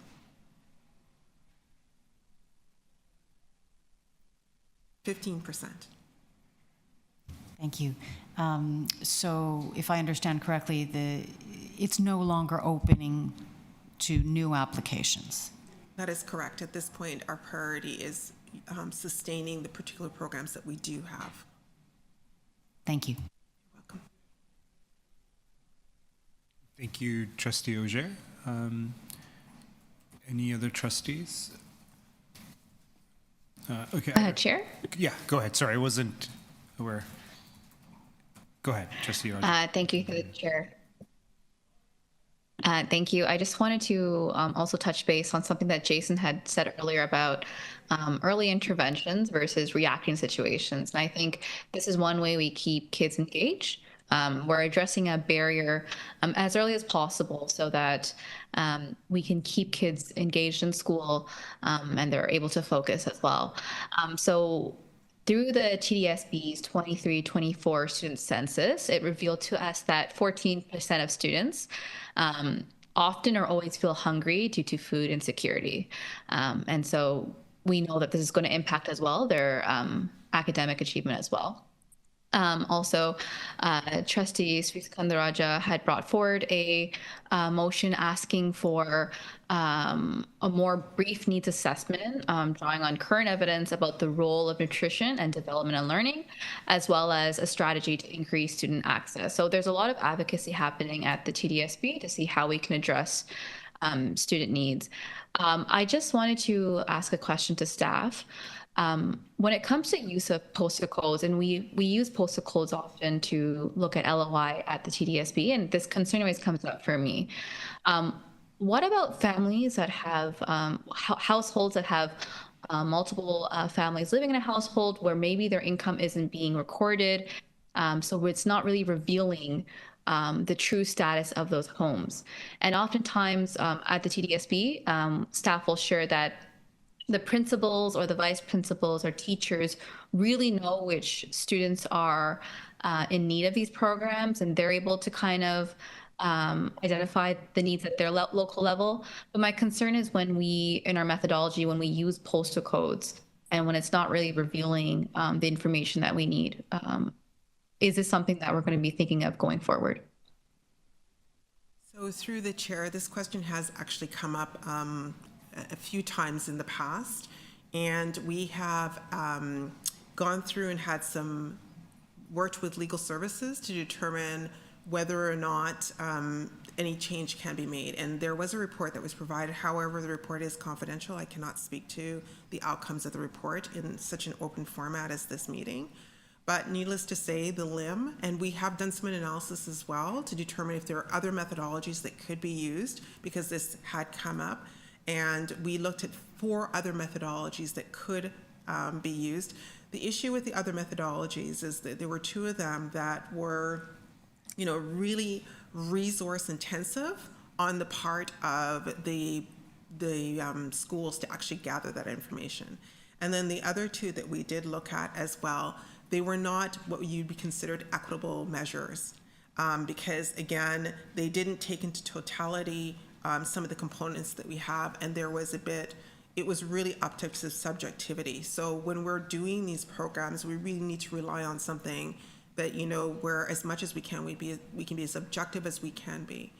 In terms of one of the questions that we've faced in the past as well through the chair is, what about individuals who have lots of children? So you've got a household who has many, many children. Are they being counted? The thing about the LIM is that it actually counts each individual child. It's not just one postal code. So it actually weighs, it gives a heavier weight as to those individuals. And the way the LIM works is that the postal codes is not the 3 digits, it goes down to the 6 digits. So typically you're looking at roughly about maybe a household, 50 households. So, and if you've got individuals who are roughly within the same socio-demographic, it does tend to do a better job in capturing that information. So. Thank you, through the chair. I just wanted to add, because I'm thinking of families with precarious housing situations and precarious immigration status. And I keep coming back to the immigration status because I think in the past year and a half, I've been seeing an increase in engagement of families through a legal aid clinic or through themselves or through another family member or friend about the increase of families that have children under the age of 18 and are concerned about raising their challenges around food insecurity and other issues in fear of being outed. So those are the 2 demographics that I was thinking of, but I hear what you had shared, and I guess I'll wait for future updates on this. Thank you. Through the chair, I just need to make a quick correction. So I said it was 15% had to be within the City of Toronto. It's 85% within the City of Toronto, 15% out. My apologies for that mistake. Thank you, Trustee Roger Colasingham. In the interest of time, I'll just have a couple of quick questions from my end. Just wanted to confirm the $8.47 million that's the provincial annual contribution. That's the number that's been static since 2018? Correct. Great. And I know there was in 2022 slide, there was a $2.2 million one-time support. So in 23-24, we did not receive any from the federal government? Through the chair, that is correct. Okay, thank you. I just wanted to confirm those 2 important numbers. Just very broadly and quickly, when we compare Canada, and I don't know if staff have access or knowledge where we compare to the other G7 countries in terms of a nationally run or funded student nutrition program? Can staff comment on that? Canada is the only country in the G7 who does not have a national run program. Thank you. I think that's important context for those watching and in the room to kind of just remind ourselves of the structure and texture of this conversation on such a highly important issue. And lastly, I don't know if staff can pull up the map. I love maps. They tell us so much about who we are or where we are.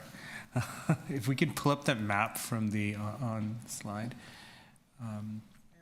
While we wait for the map to come up, I noticed in the northwest there is a teal-colored neighborhood that has one location, but just to the south of it, you see the beige-colored indicating high income have more sites. So I can't point to it, but I hope everyone's following. The northwest, you see the teal-colored. There's 2 spots, and that would indicate it's lower income. But just south of it, in Etobicoke Center, you've got more dots in a higher income neighborhood. This is not a gotcha question, but and all systems are imperfect and we always move to improve. To me, as a first-time viewer of this slide, it would make sense that we move programs from the beige neighborhood to north to the teal-colored neighborhood to provide better access to those that are underserved. What are staff's thinking to that question? So through the chair, these programs were established, the programs are established at different points in time when there were different criteria. The one thing that we have done is that, the one thing that I would say is that because of the postal codes, we can't make the assumption that because it happens to be in a high income area, that all the students who are there are from that neighborhood, right? There's that. As well as we have a sort of operating fundamental that once a program is established, we do not want to remove that program. So that's why, like I said, there's been different decisions that points have been made over the years. I'm not sure exactly how these programs were established, but keeping in mind that once a program is established, that funding stays with the program and with the school. Fair enough. I think that's important to know that maybe historically a neighborhood may have been disadvantaged and may have gentrified or dynamics change and the sensitivity about removing a program. I understand. And then secondly, the reality is certain neighborhoods may have, I hate to use the word pocket of poverty, but the reality is that the encatchment or at least the attendance of a certain school may actually be lower SES and not actually reflective of that neighborhood, wider neighborhood that is higher SES. So I understand. So I think, is it fair to say that staff's thinking is now predicated on a model of expansion as opposed to expansion and redistribution? I think our approach would be expansion. Okay, I know it's a sensitive conversation. I think respecting the historical pieces. Thank you. That's it for me. I know this is an important. As a teacher for 12 years, I saw firsthand if a kid had breakfast or not, and that is something a stain on our national character that there isn't. Progress towards acknowledging and creating a program that funds such a critical aspect of human development. So I'll close it at that, and I understand there may be some motions from members, so that now would be the opportunity to introduce those motions. Trustee Rizzo? Yes, thank you very much. I wasn't sure what the process was, so I'm known for my whereases.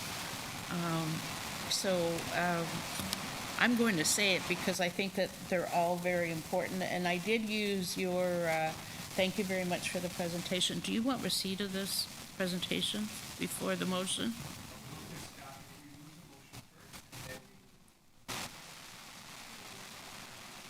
I can't hear you unless you use your microphone. Yes. Yeah, we'll move the motion first. Okay, so I just sent another one based on the presentation. Again, thank you. So where I did use some of the material in this motion, whereas there are 820 school nutrition programs in the City of Toronto, and whereas 227,285 meals served per day to Toronto children, and whereas many of the students and their families are face a number of socioeconomic challenges, and recent research data shows that post-COVID, 1 out of 3 Toronto students are from a family earning below the poverty line, up from 1 in 4 students pre-COVID. And whereas Food Bank Canada notes that rather than, you know what, would you mind, besides my hearing problem and my visibility problem, if someone could read it for me, I'd really appreciate it. I don't want to stumble. I'm wondering if... I have no problems doing that. I just can't, I get tired reading it. Yeah, no, that's completely fine, Trustee Ritza. Yeah, I'll just grab a copy of the motion. I think it was online. Actually, here it is. I have it in writing. Okay, yeah. Go ahead, Trustee Auger, thank you. I think I was here. Okay.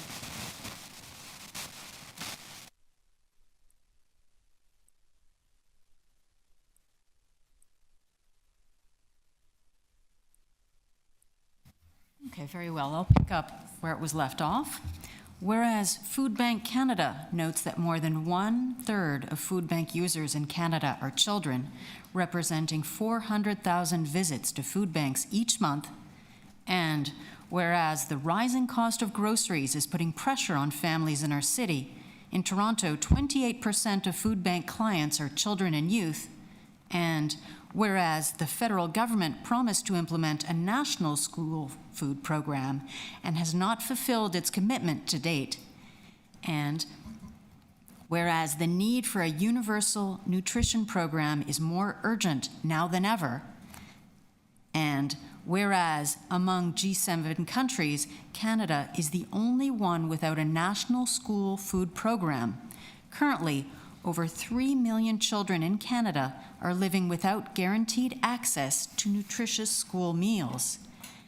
Whereas the increase in food bank usage is proof that all schools should receive funding to run universal nutrition programs, and whereas students cannot learn if they are hungry, and whereas some funding for these student nutrition programs is provided by the City of Toronto / Toronto Public Health, the Government of Ontario, the Breakfast Club of Canada, and TDSB and TCDSB only subsidizes approximately 25% of the actual cost associated with running a student nutrition program. The difference is made up with additional financial support through fundraising and donations, and whereas universal nutrition programs are critical to support student success and well-being, and therefore be it resolved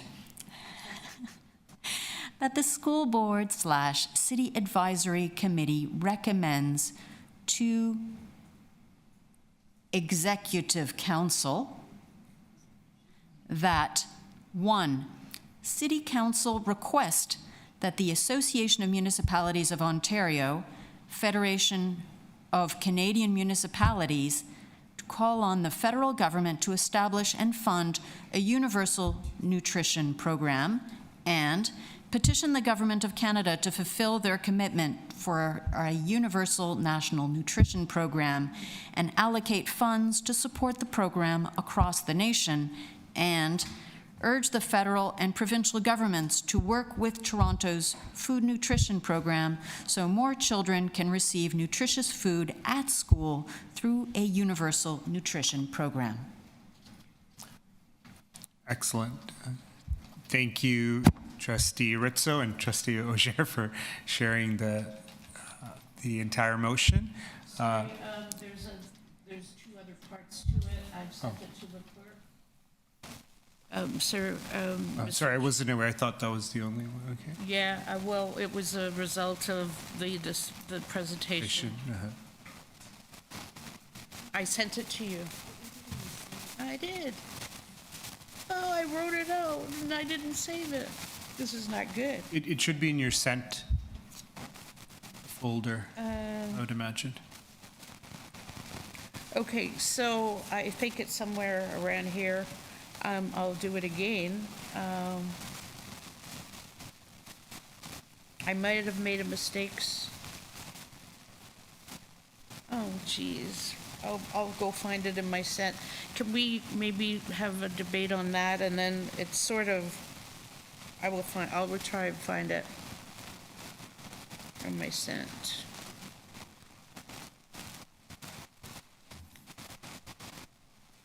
Sent. To the chair? Yes. Here it is. I have it. So additionally, that the school board, city school board committee recommends to executive, I believe it's executive council or executive city council? Executive council?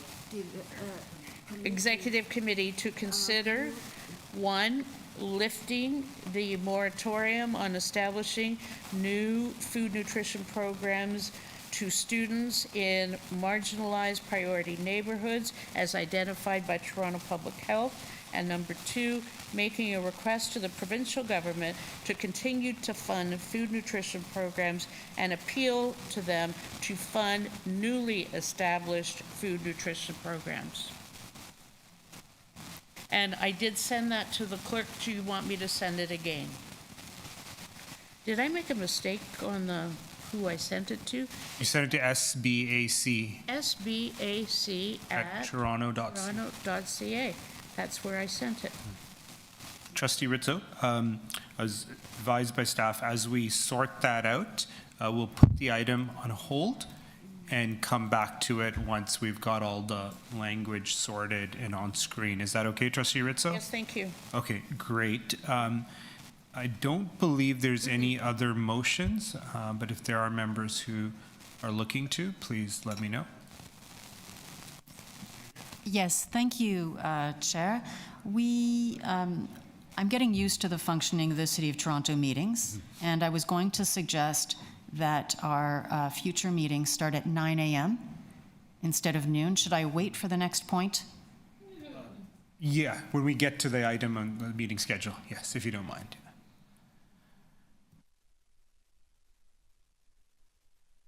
Chair? Yes, Trustee Roger Closinger? Yes, I had earlier mentioned a motion on getting endorsement for the TDSB's advocacy work around childcare centers. The staff had shared that it's not possible, so just wondering if we can get some clarification on process as to why we're not able to do that, just for my understanding for future motions.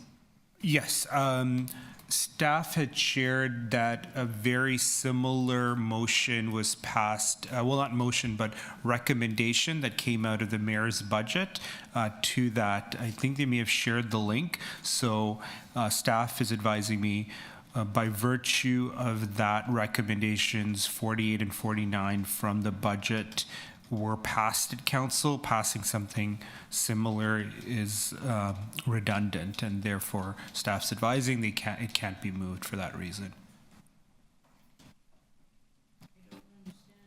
Okay, thank you. Mm-hmm. Okay, thank you, Trustee Roger Closinger. And I hope if you had a chance to look at the link just to confirm for your own perspective if it does match in spirit what you were looking to do. Do you feel that it does? I'll take a look right now, and I'll come back on the list if there's anything additional. Okay, thank you. So staff, we're still working on the language. Okay, so we'll come back. Yeah. Mr. Chair, let me, if I may be able to speak to the motion? Yeah, go ahead. So, the Toronto Catholic District School Board brought the motion to the provincial, it's called the Ontario Catholic School Trustee Association, and to the Canadian Catholic School Trustees Association, so that they could also promote this and advocate on behalf. I'm not sure, I know that the mayor, as recently as October of '23, has said, you know, let's make sure that we from coast to coast to coast, so to speak, bring us together to ensure that there's a universal nutrition program. And I'm very grateful and thankful that she has been so supportive and, in fact, the leader going back many years in food nutrition as it exists today. The problem is we now have a moratorium, and any school communities that we have don't access any food nutrition programs as a result of the moratorium. It's great that we provide the program that we do to the children that we do and the students across the system, but that doesn't help, you know, a little school community or even a large school community that does not have the program today. And that means that there are those that have because of history and those that don't. And that's not right and that's not fair. So those are the additional parts to the recommendations that are in the motion. Just to speak to it, the federal government did say that they would, in fact, provide for a universal. Oh, would you like to speak, John? Oh, okay. Provide for a universal nutrition program. But in my conversations with several MPs in the area that I represent, I have heard that they have no plans to do so whatsoever. And I believe that unless we advocate and reach as many people as we can and organizations to assist in the advocacy for a universal nutrition program, then I don't believe that this government will actually come through with the promise that they in fact made a pledge to fund in the past. I also think that it's important that we continue to lobby and advocate the provincial government to fund what they already have, what they already fund, and make a special request that new established programs in marginalized communities be funded by the provincial government, so that we in fact might be able to level the playing field for those students that don't have anything to eat. So, Mr. Chair, those are the motions, and I look forward to your support.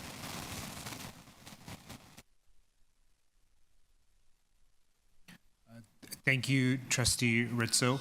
I think given that the language has been sorted out, I just wanted to share what staff are advising on the on portion 1 of your second motion, that staff's advising that there is no moratorium. The budget that came out of the budget process is sustaining the current site. So they're advising there is no moratorium. It's a function, capacity is a function of funding. There hasn't been a program established since 2018. That is 6 years ago. If it's not a moratorium and it's it's my words. I'm more inflammatory than that. I wanted to use other words, but I will actually ask if is there language that is less inflammatory? So what staff is advising is that part one is out of order because it's a function of the funding, and the funding that's come out of the 24 budget is, and perhaps they could speak directly to it, but it's sustaining the current budget, but I'll let staff speak to it. So through the chair, the funding that has come through the 2024 budget is to sustain existing programs because it deals with the inflationary costs. So last year, something would have cost like $1. We're saying that it's costing $8.5 cents. So that's what the funding is being used for. It's not going to be allocated to new programs. Okay. I believe that I asked in the motion, and I could be wrong, but let me type it out again. The second part requesting the provincial government, that's fine. So the City School Board Committee recommends to Council to consider, and I use the words lifting the moratorium, so to consider establishing new food nutrition programs to students in marginalized priority neighborhoods, and making a request to the provincial government. So I'm suggesting the method is not necessarily through through the funding of the city, but through by virtue of making a special request to the provincial government to fund those newly established programs. Thank you, Trustee Ritz. So just for clarity, So we can take away suggest the more lifting. lift the moratorium, that City Council consider establishing new food nutrition programs, et cetera? Right. Okay. And making a special request to making a request to the provincial government. That's in your part two. That's in. Continue to fund Yeah. food nutrition programs and appeal to them. I don't know, and make a special request to fund newly established food nutrition programs. Okay, great. So if staff can make that edit, City Council consider establishing new food nutrition programs. So that's the edit, and that is in order from my perspective. Is it going to be shown on the screen? I think so. Yeah. Yeah.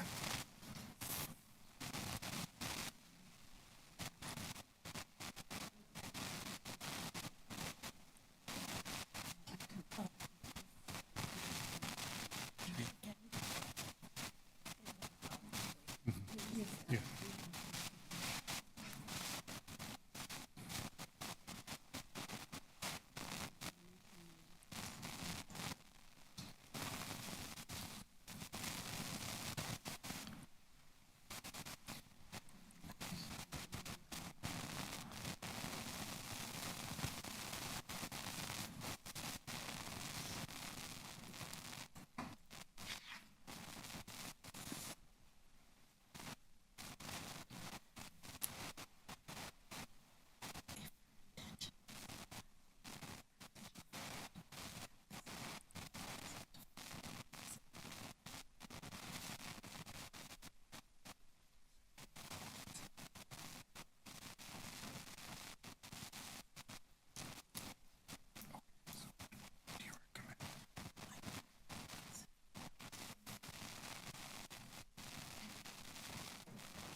Trustee Rizzo, for portion one, I was just chatting with staff. Are you fine, amenable to adding the language with new provincial funding at the end of sentence one? Yeah, that's great. Okay. And on a point of personal privilege, Mr. Chair, the problem is that that's too small for me. Yes, okay. But if you tell me, I'm good. I'll give you the language with new provincial funding, following the word help, with new provincial funding.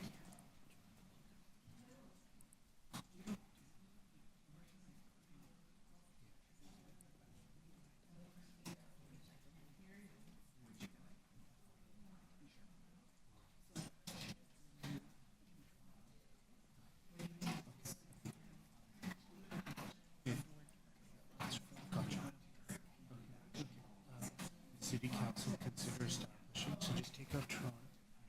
Take out Toronto, no, as a, marginalized surrounding neighborhoods with new provincial. Mr. Chair? I'm wondering if I could ask Mr. Wujek from the Angel Foundation to elaborate a little bit on a possible method of funding. Okay. Okay, sure. Thank you. Go ahead. Sorry. Through you, Mr. Chair. The suggestion about the petition to the provincial government could possibly be 55 cents per serving in the City of Toronto. This would match their current commitment to the Northern Ontario Food and Vegetable Alliance, which through their funding receives an extra 55 cents per plate. So the language would reference that as per the model, the funding model? That has been a suggestion that has been put forward by my predecessor, and I think this might be a good forum to honor that.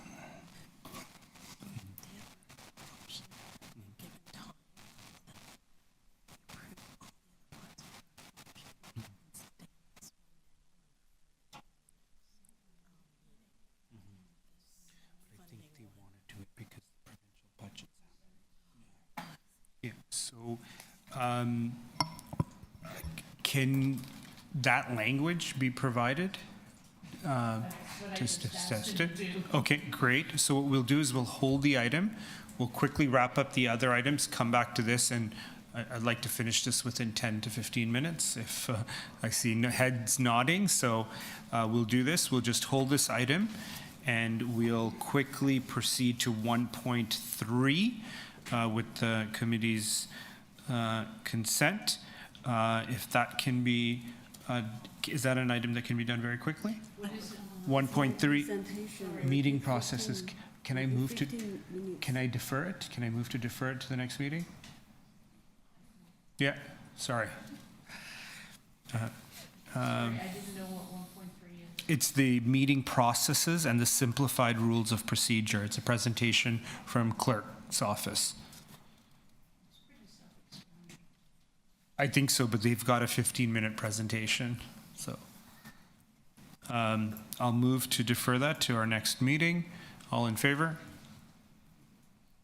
Thank you. I'll also look to defer the election of vice chair. I'm hoping we'll have a full complement of our committee members, all 7, for our next. Yeah. All in favor? 1.4, deferral of 1.4 next meeting. Thank you. And then 1.6, as staff work on the language there, 1.6, we've got, so at the initiation of this City School Boards Advisory Committee, the mandate was for a minimum of 3 meetings per year at the discretion of the chair. The 2 are suggested meetings. I do recognize there is a big gap between them. So I'm, for the, as we build the relationships, as is the mandate, I'm looking to connect with all members and insert another meeting, perhaps maybe moving the June up to May and having a July one. So let's, yeah, so that I'll put that up for consideration, and as is the scope of the chair, I'll consult with all of you and insert another meeting, as I think there was a lot of fruitful and productive discussion today, which would help us allow us to focus on key areas per meeting. So if any feedback on that proposition, I'd welcome any thoughts. Oh, no, just getting feedback before we move it. I'm happy to support that. No, thank you, Trustee. It's better that we do that because we should lose momentum, so to speak. I think we lost some when it was abolished, the committee. So I don't think that was helpful. So anything that we could do to ensure some continuity would be great. Thank you, Trustee Rizzo. Trustee Ogier? I would be amenable to more meetings. Might be away during the summer, but, it can continue. Though, given that in our case, being a trustee is very much a part-time activity and that we have regular jobs and we take off half a day, I would suggest the meetings start at 9 and finish at noon, if the other members are amenable. I'm not. I will ask clerks to comment on that request. Sorry, through you, Mr. Chair. It's Carly with the City Clerk's Office. Unfortunately, 9:30 is the start time for all of our council advisory bodies. Staff need time to get the room prepped. As you see, there's a lot of technology required. So starting before 9:30 presents a pretty significant challenge from city staff perspective. What I will commit to, and this is part of increasing the number of meetings, is be more structured and focused to wrap up by latest 12 noon. I think today, bit of an exception. It's our first meeting establishing who's who, commentary and ideas on the focus. I think we had, in my opinion, a very productive first meeting, and that will help us give us the structure to be productive and focused, so we ensure that we wrap up by 12 noon latest. So as the chair, that's my commitment. I hope that works. Thank you, Trustee Ogier. Do we need to move this for receipt? 1.6? Yes. Yeah, 6, okay, yeah. So just to, before I move, there will be consideration. It'll be latest by the end of this week about the additional date, and I'll, of course, consult with members. So if we can move that for receipt. Thank you, Trustee Rizzo. All in favor? 1.6. Excellent. Which brings us back to 1.5 in our last item, which is the motion from Trustee Rizzo, and I think staff are sorting out language, and it'll be on screen shortly. Is there any way you could electronically send it to me so I could see it? This is the two merged. Oh, you sent it to me? Is this the merged ones?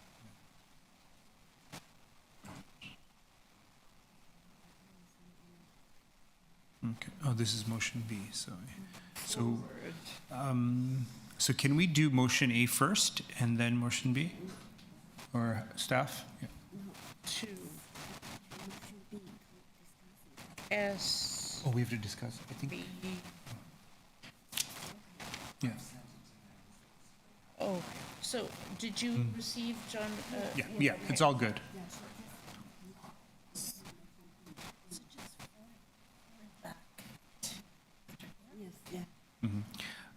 So here's the finalized language for motion B from Trustee Rizzo, and I believe there is alignment with everyone.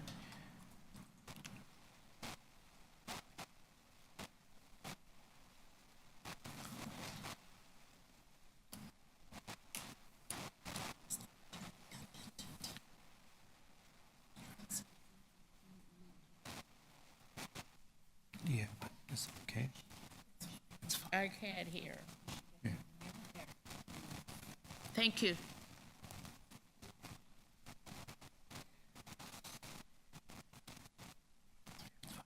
Okay, thank you.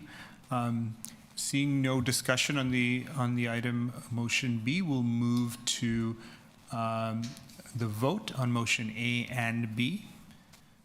Will they be combined or separate? Separate, okay. Yeah, we'll do motion A first. Here it is. This was shared on the screen earlier in our discussion. All in favor, showing hands. Oh. Okay, motion A passes. Motion B. Okay, that the City School Board's Advisory Committee recommend to the Executive that 1, City Council consider establishing new food nutrition programs for students in marginalized priority neighborhoods with new provincial funding. 2, City Council requests the provincial government continue to fund food nutrition programs and to fund newly established food nutrition programs.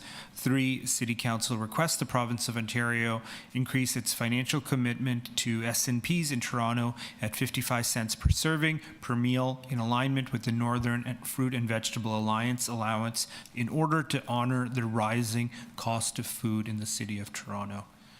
All And also adopt item as amended. and adopt item as amended. Okay, thank you. All in favor? Excellent. Thank you, everyone. And with that comes the conclusion of 1.6. As I'm still learning, do we vote to adopt item 1.6 or we're good? No, we've done the two motions. Not sorry, 1.2, 1.2. 1.5. No, 1.5, that's right, yeah. So do we have a vote on 1.5 or we Mr. Chair, receive? don't you need a receipt on the presentation? That's what I'm, Public health? no, we don't, Oh, okay. yeah. So we are good. We're good. Adjournment meeting. Now, okay, excellent. So that brings us to the conclusion of our first meeting of the reconstituted City School Boards Advisory Committee. I'd like to thank all the staff and members of the committee for making this meeting possible and the work leading up to it. And on behalf of the committee, we're looking forward to a collaborative, productive, fruitful relationship in advancing the interests of our communities in the city of Toronto. Thank you, everyone. Meeting's adjourned. Thank you, trustees online, Trustee Roger Kulasingam, and staff online as well. Thank you, everyone.